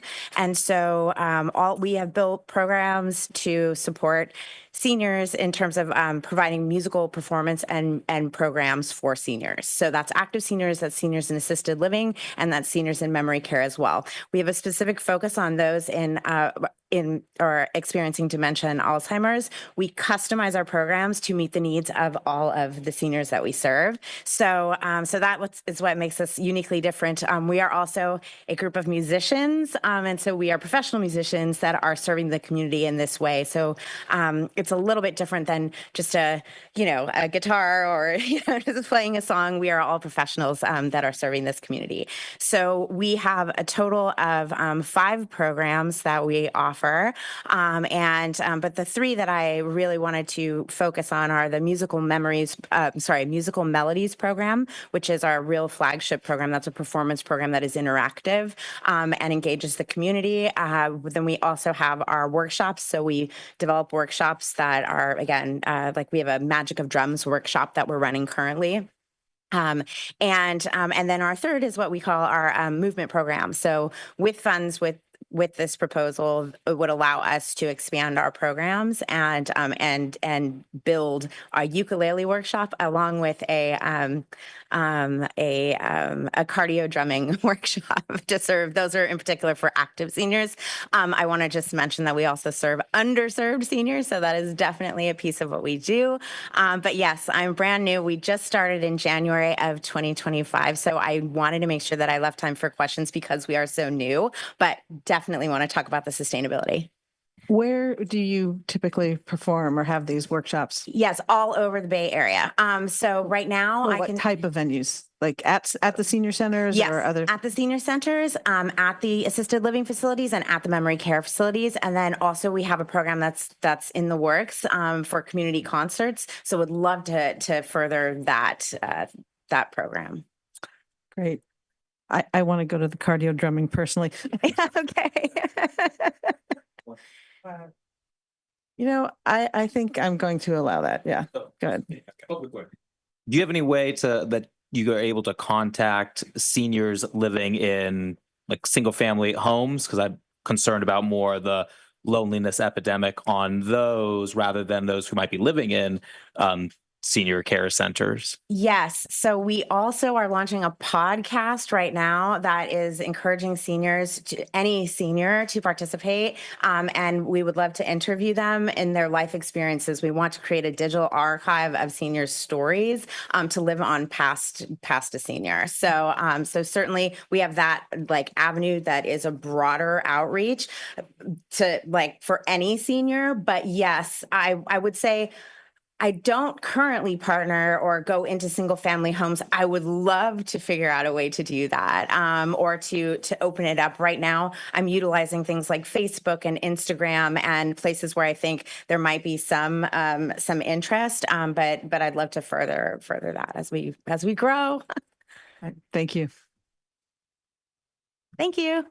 And I think what I'll do, since we didn't have additional questions for Charlie, probably because we know Third Thursdays so well, is that, we'll cut speakers off at 3 minutes, but if there's a question from council, we'll keep going. Anyway, thank you. Thank you. Our next speaker is Misha M.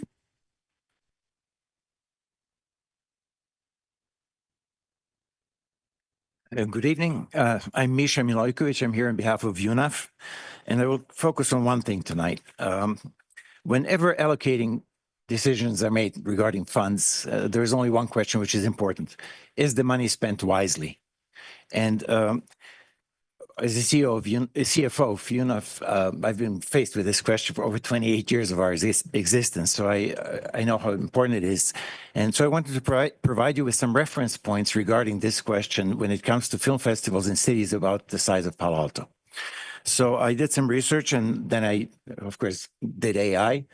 And here's a smattering of information about how big the budgets are for film festivals in cities which are smaller than Palo Alto. So here's Sedona in Arizona, 9,000 people.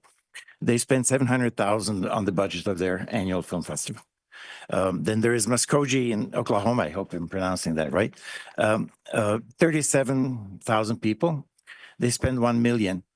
Their annual budget is $1 million for the film festival.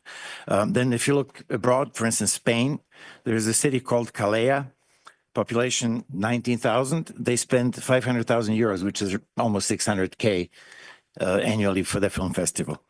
And then on and on. But then you have also the high end. You look at festival in Karlovy Vary in the Czech Republic, which is a city of 46,000 people.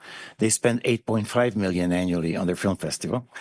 And Locarno in Switzerland, a population of 16,000, who spend 14.5 million on their film festival. They also have Lugano next to it, which is the size of Palo Alto and probably the same type of standard of living. So maybe they pool resources, I don't know. But if we don't look at these 2 mega million outliers, the average small festival, which is smaller in scope and smaller in city size, spends about 300 to 700,000 annually for a budget for a film festival. Now, for comparison, UNAF spends 150 to 200,000 a year, and we provide 11 days like the big multi-million-dollar film festivals with top quality films, with top quality guests, with plus, in addition to that, we provide annual programs which go all around the year, which are free for our community, seniors and veterans, and you know all that. And we also provide an opportunity for community organizations to work with us. We also provide, for instance, the next June, 30 members of our jury are going to review here from Palo Alto all the films, so they're involved in that as well. So overall, the conclusion is, with a fraction of the cost, we provide much more than the other average festivals elsewhere in a city which is the most expensive in the world.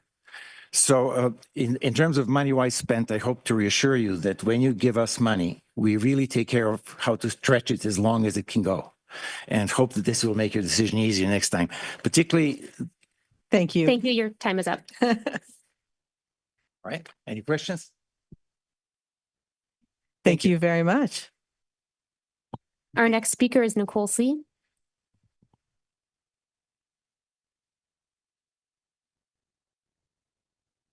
Good evening, council members, city manager, and very important city staff. My name is Nicole Chuwong, and I'm the executive director of Dreamcatchers, a local nonprofit that has served Palo Alto middle schoolers and their families for almost 2 decades.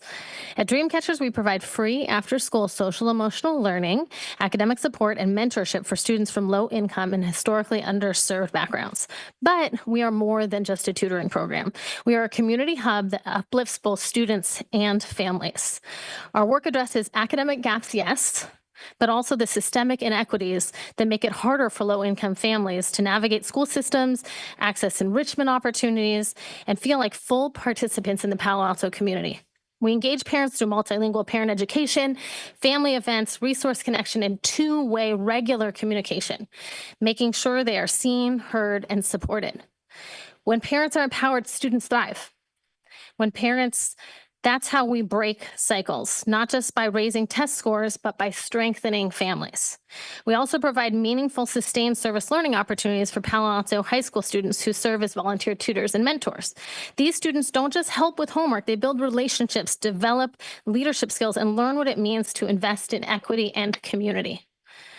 Dreamcatchers offers a long-term structured service opportunity in the city that benefits both our youth and those they serve.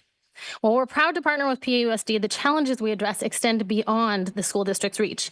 Academic support, youth leadership, family empowerment, these are community issues and they deserve community investment. That's why we're asking for funding from the city of Palo Alto. We are not redundant to any other programs. We are the only free after-school enrichment and family support program for socioeconomically disadvantaged Palo Alto middle school students and their families. City funding would affirm the city's commitment to equity, not just in word, but in action.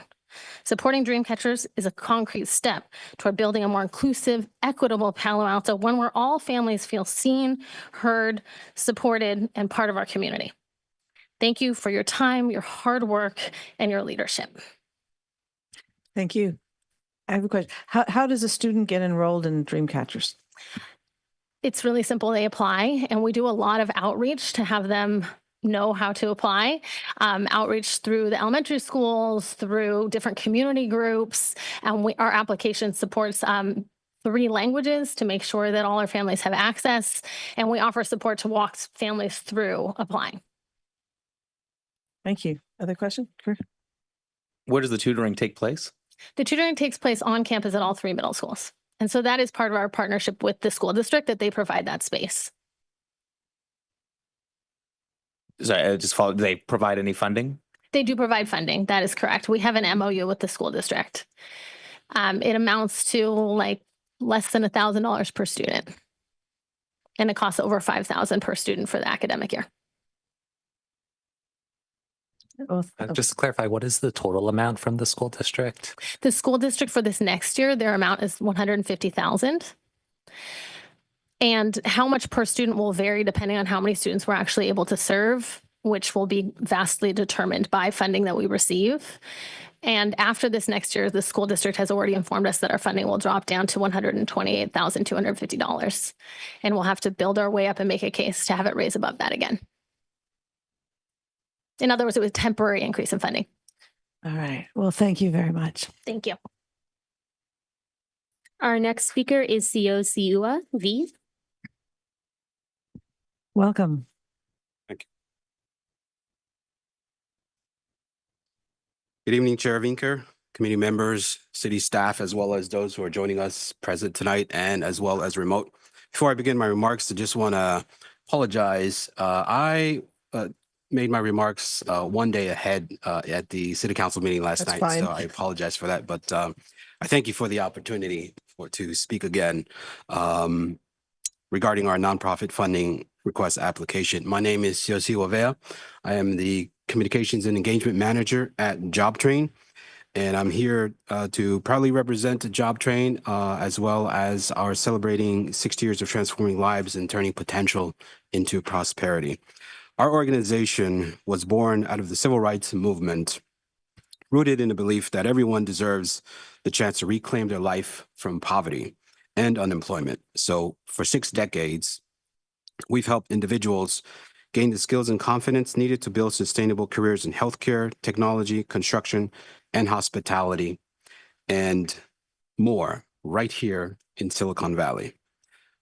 You may remember my colleague Larry Moody, who spoke before this committee in March, and tonight I'm here to reaffirm our gratitude for your consideration of our funding application and to share just how impactful this investment could be. We have proudly provided services to over 400 residents of the city of Palo Alto over the past 3 years. And that number represents not just individuals, but families gaining stability, people finding direction, and communities growing stronger. Recognize that your decisions carry great responsibility and that there are many deserving causes. But we also know that our programs work because we see the outcomes every day. Graduates starting new careers, and specifically our medical assistants and CNAs who are working in Palo Alto, Stanford Hospital, Palo Alto Medical Foundation, California Skin Institute, and many more in hospitality. Employers are getting job-ready people and talent, and lives are being changed because someone believed in their potential. We're grateful to the city, to this committee, and to the residents for allowing us to be part of this community's progress. With your partnership, we can reach even more people, break down systemic barriers, and help build a workforce that reflects the promise of equity and opportunity for all. Thank you again for your time and for your leadership. Thank you. And this committee will make a recommendation, but it's going to go back to council. So your time at council last night was well spent. Wonderful. Any questions from colleagues? Thank you so much. Thank you. Our next speaker is Maura M. Welcome. Thank you. Good evening, Chair Vinker, council members Liu and Stone, and city staff. My name is Maura Uman. I'm a resident of Palo Alto, a mother of a teenager, and the executive director of Palo Alto-based nonprofit YCS Youth Community Service. I would like to begin by sharing a quote from a public statement by former Supervisor Joe Simidian. The nonprofit Youth Community Service, YCS, offers a program called Youth Connect, which focuses on teen mental health and suicide prevention. This program helps young people build positive relationships and, in partnership with other youth organizations and adult supporters, undertake service projects and creative outlets that amplify youth voices. I championed county financial support for Youth Connect in 2018 and again in 2022 because I view the program as a unique model that brings services directly to young people. Today, I'm here. That was the end of the quote. The I is me. Today, I'm here to share details about YCS's Youth Mental Health YCI program, which started in the academic year 2017-2018 as a city contract based on the thorough report and recommendations by the CDC EPI-8 funding on youth suicide in Santa Clara County to increase opportunities for youth connectedness as a protective factor. Supervisor Joe Simidian initiated the $50,000 county funding for the YCI project that was matched by $50,000 from the Palo Alto city budget to address the city council priorities to address youth mental health. Every budget that has been approved by the City Council since 2017 has included a line item for YCI as part of the CSD human service contracts to address the need for youth mental health support. Similar to other services offered as contracts delivered by organizations like Avenidas for Seniors and Palo Alto Community Child Care PAC for early childhood education, YCS offers services for youth mental health. YCS, PAC, Avenidas all share a history of starting as a city program that was then spun out as an independent nonprofit that continues to deliver an essential ongoing service in close collaboration with the city. YCI program serves over 2,300 individuals annually and measured through a number of instruments, including the county-administered survey in which participants are asked to reflect on the development of protective factors, including emotional regulation, self-esteem, coping and problem-solving skills, engagement and connection with others, and help-seeking behaviors and resource awareness. Thank you for your consideration of the continued funding of YCI. Thank you. Thank you. Oh, we know you said, oh, George. Thank you. I just want to confirm, is there any county match going forward, or what does that picture Yes, look so like? the county's already Okay. approved their 50,000, and actually they've expanded our work to work throughout the county. So they give us a lot more than the 50,000, but they give us 50,000 to continue to match what's done in Palo Alto as the first initiative. Okay, great. Thank you. You're welcome. Great. Thank you so much. Our next speaker is Sarah F.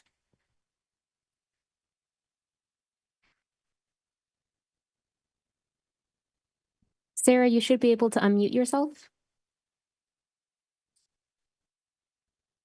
All right, we'll come back to Sarah. Our next speaker is Kathleen F.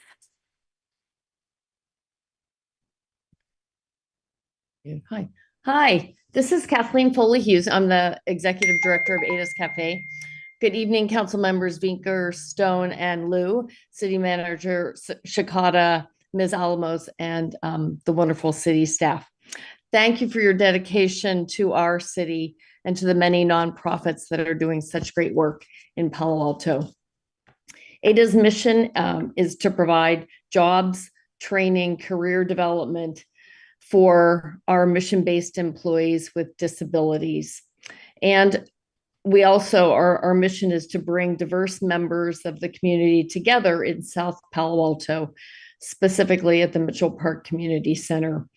We look to engage our mission-based employees with disabilities and the many members of the community that come to Mitchell Park when they come to the cafe, but we also look to host events, and we've been doing that for a number of years. So our request to forward that mission is to create additional opportunities for positive gatherings, and again, to foster community, especially in South Palo Alto. ADA's has sponsored over the years and underwritten stargazing parties about 6 times a year for the community. And we're excited to continue that, and we will continue that. And then we have some other ideas for just improving the site and for, again, fostering community. We had a meeting with our mission-based employees, and they have some ideas about activities that they would like to do that will bring the community together. So thank you for your time, and thank you for the opportunity to apply and to be a part of this wonderful city. Thank you. Thank you. And I noted their objective 3, for a create a fun non-work environment for your mission-based employees. And I see that, am I correct that is, there's a dance contemplated with that? Yes, yes, we have 6 members of our staff that are serious dancers, and they really want to host a Valentine's dance to invite everyone to come, and they have some ideas about a DJ to hire. So they're very excited. One of our employees, Jace, is the leader of this committee, and she's inspired to make it happen. So we're excited. Wonderful. Thank you. Thank you. I'm not seeing other questions here in the room, so thank you so much. Our next speaker is Christine B.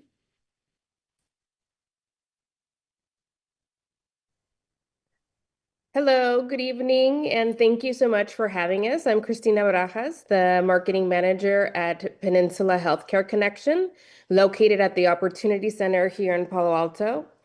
We're incredibly grateful to be a part of this process and for the opportunity to strengthen our partnership with the City of Palo Alto.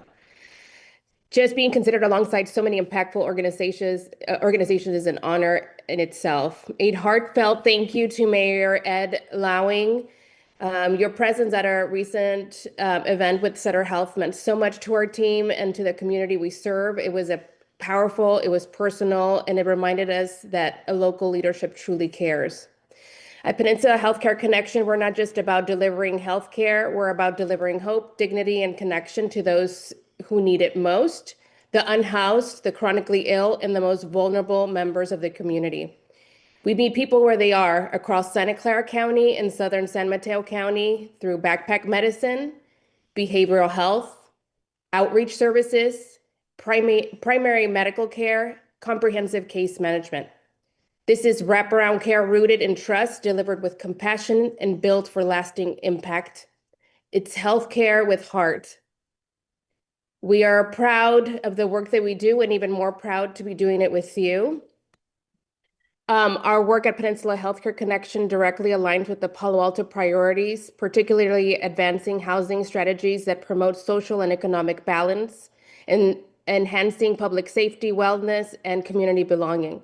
We serve unhoused, underserved, and often overlooked individuals, those on the fringe of care, by expanding access to free trauma-informed healthcare. Our services integrate health and housing support to create more stable, healthy lives for our clients. This is precisely the type of community-level intervention that addresses root causes and aligns with the city's vision. We serve Santa Clara and southern San Mateo County, the most vulnerable populations, the unhoused, the chronically ill, the undocumented, individuals with behavioral health needs. All of our services are free and delivered in community settings, whether through outreach, mobile backpack medicine, or on-site at our clinic. These are people who often fall through the cracks and traditional systems by offering trauma-informed care and case management. We not only meet people where they are, but we help them move forward toward housing stability and belonging. Thank you so much for your time and your trust, for believing in healthcare and for a more connected Palo Alto. Thank you. And for your street outreach that's mentioned here in your goals and objectives, how many sites do you go to, and how do you choose your sites? We have a strong connection in the community. We've been in the community for many years. So we don't necessarily choose, we go into like the different churches that are in the area. We go into, what is it called? Food pantries. So wherever we see that there's a higher need and where our clients are normally at, that's where we want to meet them in the community. So that's our main goal, is to meet them where they're at. Thank you. I think there's nothing further from, oh, there is one further. I just want to confirm the plan and programs. So is this more about hiring a case manager, or is that the same thing as doing more outreach, or is there a separate focus maybe on actually providing the services? I just want to clarify. So it could be, what would be funded? so yeah, it could be both. So we do have an expansion program as well for our clinic. So we are looking to hire more outreach workers. So that could be potentially one of the reasons why we would want more funding. So yes, case management, outreach workers, and just I guess in that sense of just looking towards our expansion. Okay. So it sounds like it's a little bit open-ended, but it would probably go toward a case management worker. Yes. Okay. Thank you. All right. Thank you. Our next speaker is OSC Volunteer Coordinator. Hi, I'm Sophie Pigman. I'm actually the Program Director of the Opportunity Services Center here in Palo Alto. I've had the privilege of working with Life Moves for the past 2 years, and in that time, I've seen firsthand how the simplest of services, like a warm meal, can spark real and lasting change in someone's life. Life Moves is seeking funding to cover new food costs for our Opportunity Services Center due to our annual food expenses increasing significantly. In FY 2025, we were spending $18,000, and in FY 2026, we're estimated at $66,000 due to the loss of a complimentary meal providers. We serve about 80 unique individuals per week, about 35 to 40 people per day with each meal. The OSC food program serves 2 nutritious meals for breakfast and lunch, Monday through Friday. This funding will directly support our meal partnership with Martha's Kitchen, our new meal provider. I'd like to take a moment to speak not just about meals, but what the meals mean. At the Opportunity Services Center, we serve 2 nutritious meals, as I've mentioned, a day to individuals experiencing homelessness.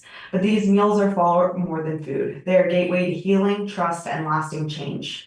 For many of our clients, hunger is constant. It's hard to focus on finding housing or employment when your stomach is empty. It's hard to make long-term decisions when you're focused on surviving the next few hours. When clients sit down to a warm meal consistently and in a safe, welcoming space, they begin to experience something that they've often been missing: stability. This stability builds trust, and trust is the foundation for every effective case management relationship. Clients begin to return not just for food, but to connect with our staff. Over time, meal times become opportunities for casual conversations, gentle encouragement, and eventually the deeper work of planning ahead for the future. With full bellies, clients can think clearly. They are also better able to engage in discussions about housing, healthcare, job readiness. Our case managers see firsthand how something simple as lunch can be the moment a client says, "Yes, I'm ready to take the next step." Meals also help restore dignity. We serve food that is nutritious, culturally inclusive, and shared in a way that feels respectful. Clients are not numbers, they are our neighbors of Palo Alto. And by treating them with dignity at every meal, we affirm their value and their potential. Finally, food draws people in. For many, a meal is the first reason they walk through our doors, but once inside, they find so much more. Housing support, medical referrals, mental health services, and a path to stability. It all starts with that first plate of food. At Life Moves, we believe that food is not extra, it's essential. It is the first step to building relationships, restoring hope, and ultimately helping people move off the streets and into stable permanent housing. That's why we're here today, seeking support to sustain this critical piece of our work. Because when we nourish our body, we also open the door to nourishing the whole person. Thank you very much. Thank you. I'm not seeing any questions from my colleagues, but thank you very much for your presentation. Our next speaker is Michelle F. Good evening, Vice Mayor and Council members. Thank you for providing me the opportunity to speak on behalf of the Museum of American Heritage. My name is Michelle Fabian, and I'm the Executive Director of the Museum of American Heritage. I'd like to talk briefly about a small change that we believe would make a big difference for our community. If you've never been to the Museum of American Heritage, we are located in the historic Williams House, surrounded by a beautiful garden on Homer Avenue. Currently, the garden is open to the public during the museum public hours, which are Friday to Sunday, 11 a.m. to 4 p.m. Being open for 3 days per week restricts the community's access to enjoy the beautiful garden and landscape that we would like to share. And we would love to change that with your support. By opening the Williams Garden 6 days a week from 8 a.m. to 4 p.m., this will give the local community, individuals, families, visitors, and members a chance to enjoy a quiet green space in the heart of downtown Palo Alto. Whether it's to eat lunch, take a walk, meet up with a friend, or just sit under 100-year-old redwood trees, it's a free, welcoming, and inclusive spot for everyone. In order for this program to take place, we are requesting your support in to provide maintenance of the garden, which is what limits us today from providing more public hours, and to provide ways to enhance the community's experience within the garden. This includes like cafe tables and chairs, a water fountain with a bottle filling station. We do not have public drinking water access now. Some signage and safety features like lighting, cameras, and trash and recycling bins. This supports 3 of the city's priorities by being a stress-free space that anyone can use at no cost, no barriers. We're also maintaining a biodiverse, eco-friendly garden and encouraging people to connect with it. We have a kitchen garden in which we donate the harvest to local food closets. And then with the extension of garden hours, MOA will contribute to the city's economic vitality by being another free historic institution that will attract local community members and tourists to the community. It'll also be another local venue that businesses, nonprofit organizations, schools, and rentals can use for events, which we already do. And this will help to support engagement and traction to the Palo Alto community. So thank you so much for your time, and thank you for providing us the opportunity to apply for this grant and for your support. Thank you. And I don't see any questions from my colleagues, so thanks for your presentation. Our next speaker is Brian B. Hello, good evening, council members and Policy Service Committee, as well as the staff there. Thank you for the presentation earlier and listening to all the proposals.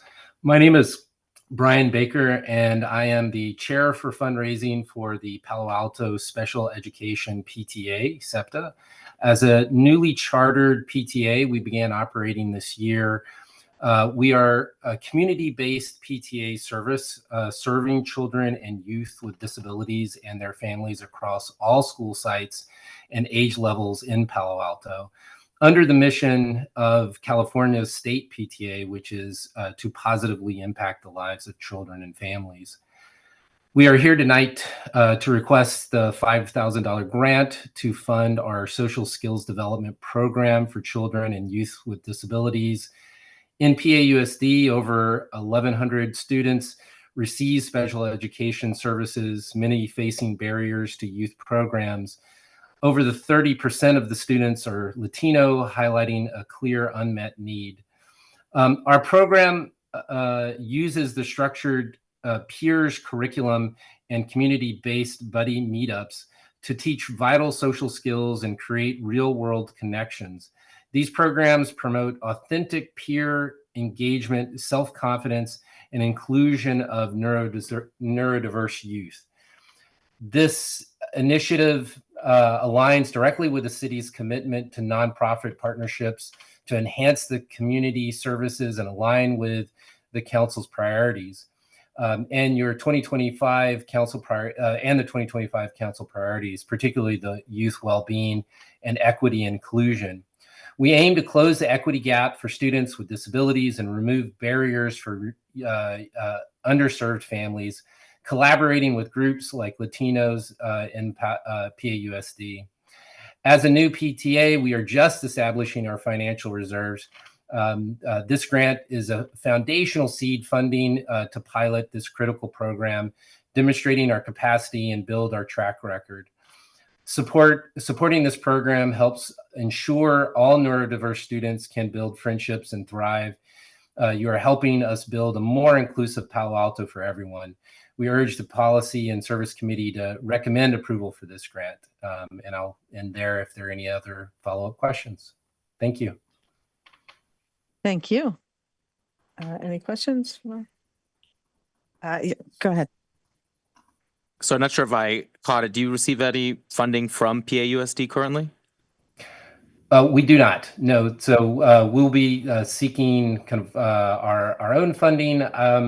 And given that we're kind of community-based, we're actually looking to not necessarily be directly tied to PAUSD kind of for that funding. But we will certainly leverage and collaborate with the individual PTAs for individual schools. Great. Thank you very much. And were we going to go back to Sarah? Yes, Sarah F. is no longer in the Zoom meeting. Okay. So before we close public comment, were there any other speakers in the room? Okay. All right. And no one else online. All right. Well, then we will close public comment.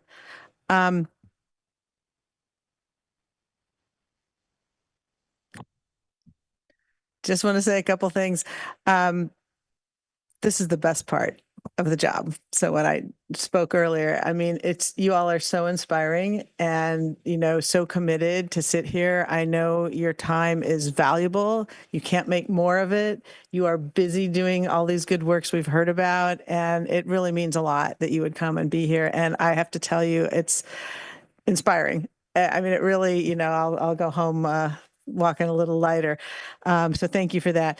And whereas I mentioned the additional opportunities where you could address the committee or council, don't feel that you have to. We know a lot of you. We've heard you tonight. You are welcome, though, to come back anytime in our future deliberations, either the next time this committee meets or when it goes back to council. But don't think we'll think you're not interested enough if you don't come. We know how passionate you all are, or else you wouldn't be doing what you're doing and you wouldn't be here tonight. So I think we can take judicial notice of that. Let me see if my colleagues have any additional comments on anything related on this topic. Oh. Looks like, go ahead. I can just squeeze in a couple comments to wrap. But also, I will clarify, since I think I accidentally raised a couple of eyebrows. When I was saying like there is a fudge factor for the applications, I meant, for example, and I think this is a friendly example because I love Neighbors Abroad. In their application, they wrote that they serve basically the entire population of Palo Alto, which, they provide important cultural services. And, there's a lot of extensions to that. But like we know, that's like a bit of a hand wave in that particular application. And so I don't want staff to be second guessing, is this number right or wrong? But maybe they can say the coverage is wide, but there's also like a little asterisk or a question mark. So council can, read through the application if they're curious about what it means for Neighbors Abroad's reach to be really wide.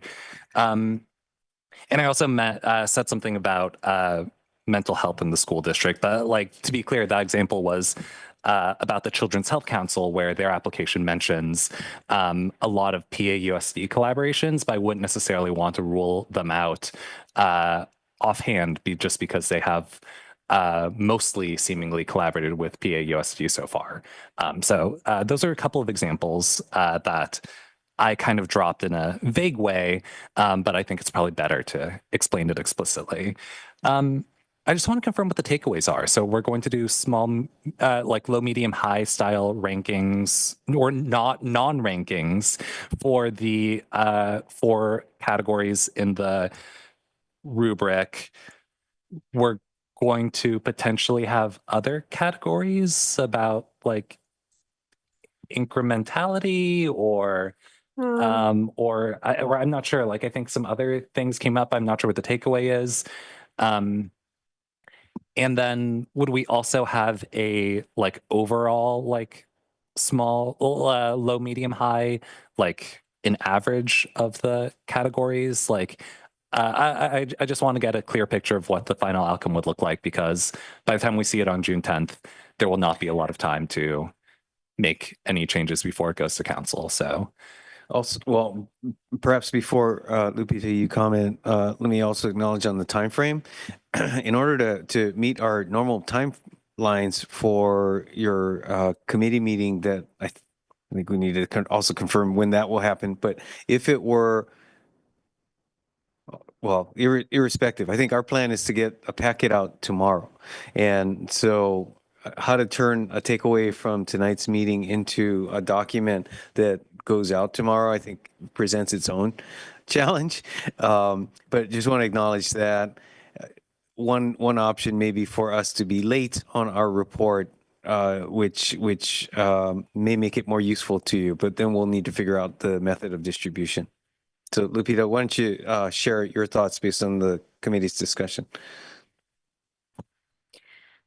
Yeah, so I think what I heard tonight on the feedback the committee would like to see is this small, medium, or low, medium, high in terms of the 4 aspects or the 4 criteria that were identified. I also heard a breakdown of the funding received, so identifying amounts as well as the sources. And that is something that would be relatively easy. I think the low, medium, high would take a little bit of time, but we definitely try to make the deadline for tomorrow. Heard the challenge with the alignment with the goals. I'm not sure if I heard any feedback on how to counter just the weak relationship there. But that is another point that we heard for tonight. And there was a desire to possibly look at funding through, whether it is city, county, or other responsibility, and also heard some feedback that perhaps that wouldn't be valuable. So if there's clarity on that, on whether the committee would like to see that, that would present a challenge, as some of these these applications don't necessarily specify. So that would be some work on staff's end to try to identify what that would be.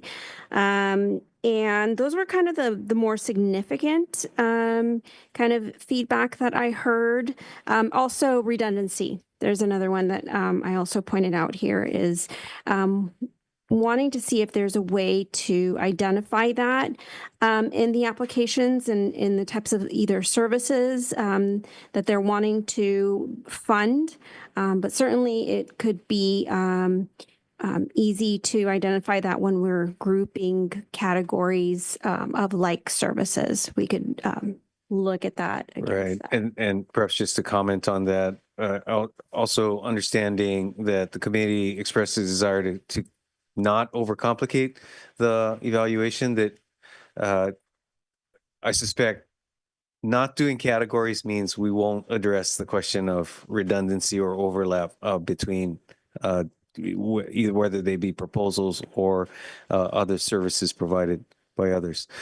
The one other thread that may be worth exploring is whether this question of is it all or nothing is a proposal conducive to partial funding. That might be an area that staff could give you our impression based on what we read in the application. It's kind of a binary, yes, partial appears to be viable, or no, it appears to not be viable. I think that might be one other area that we could assist.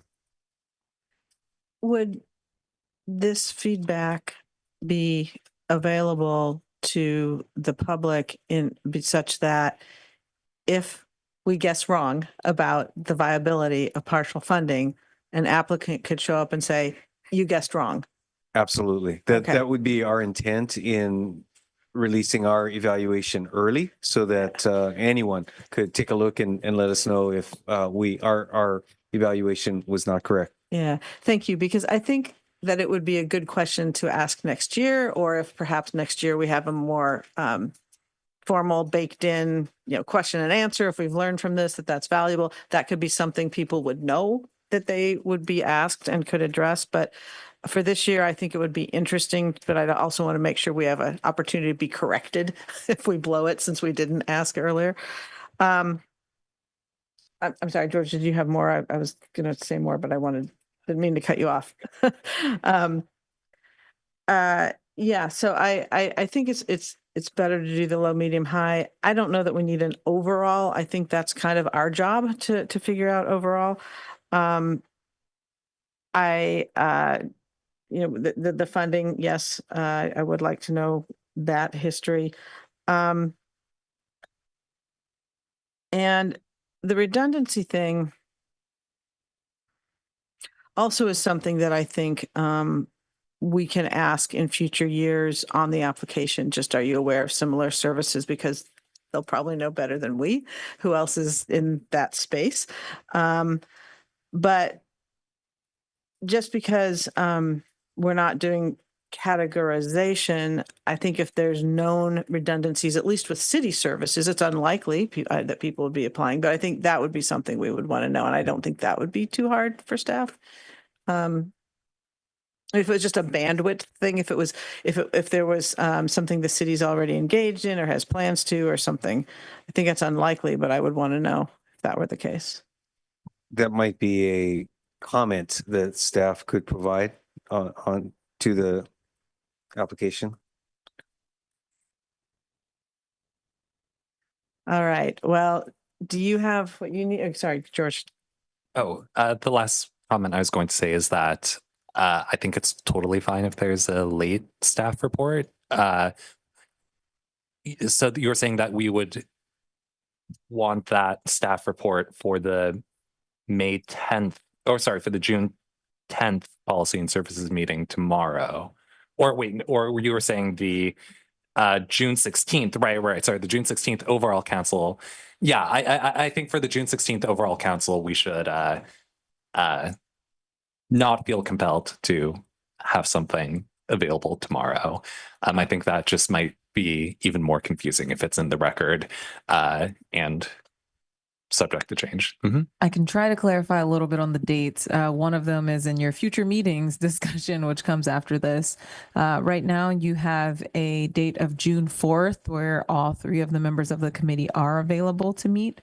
That packet would be a late packet printing tomorrow. And so anything later than that, which it sounds like we will definitely need a little later than that, will just be a later packet.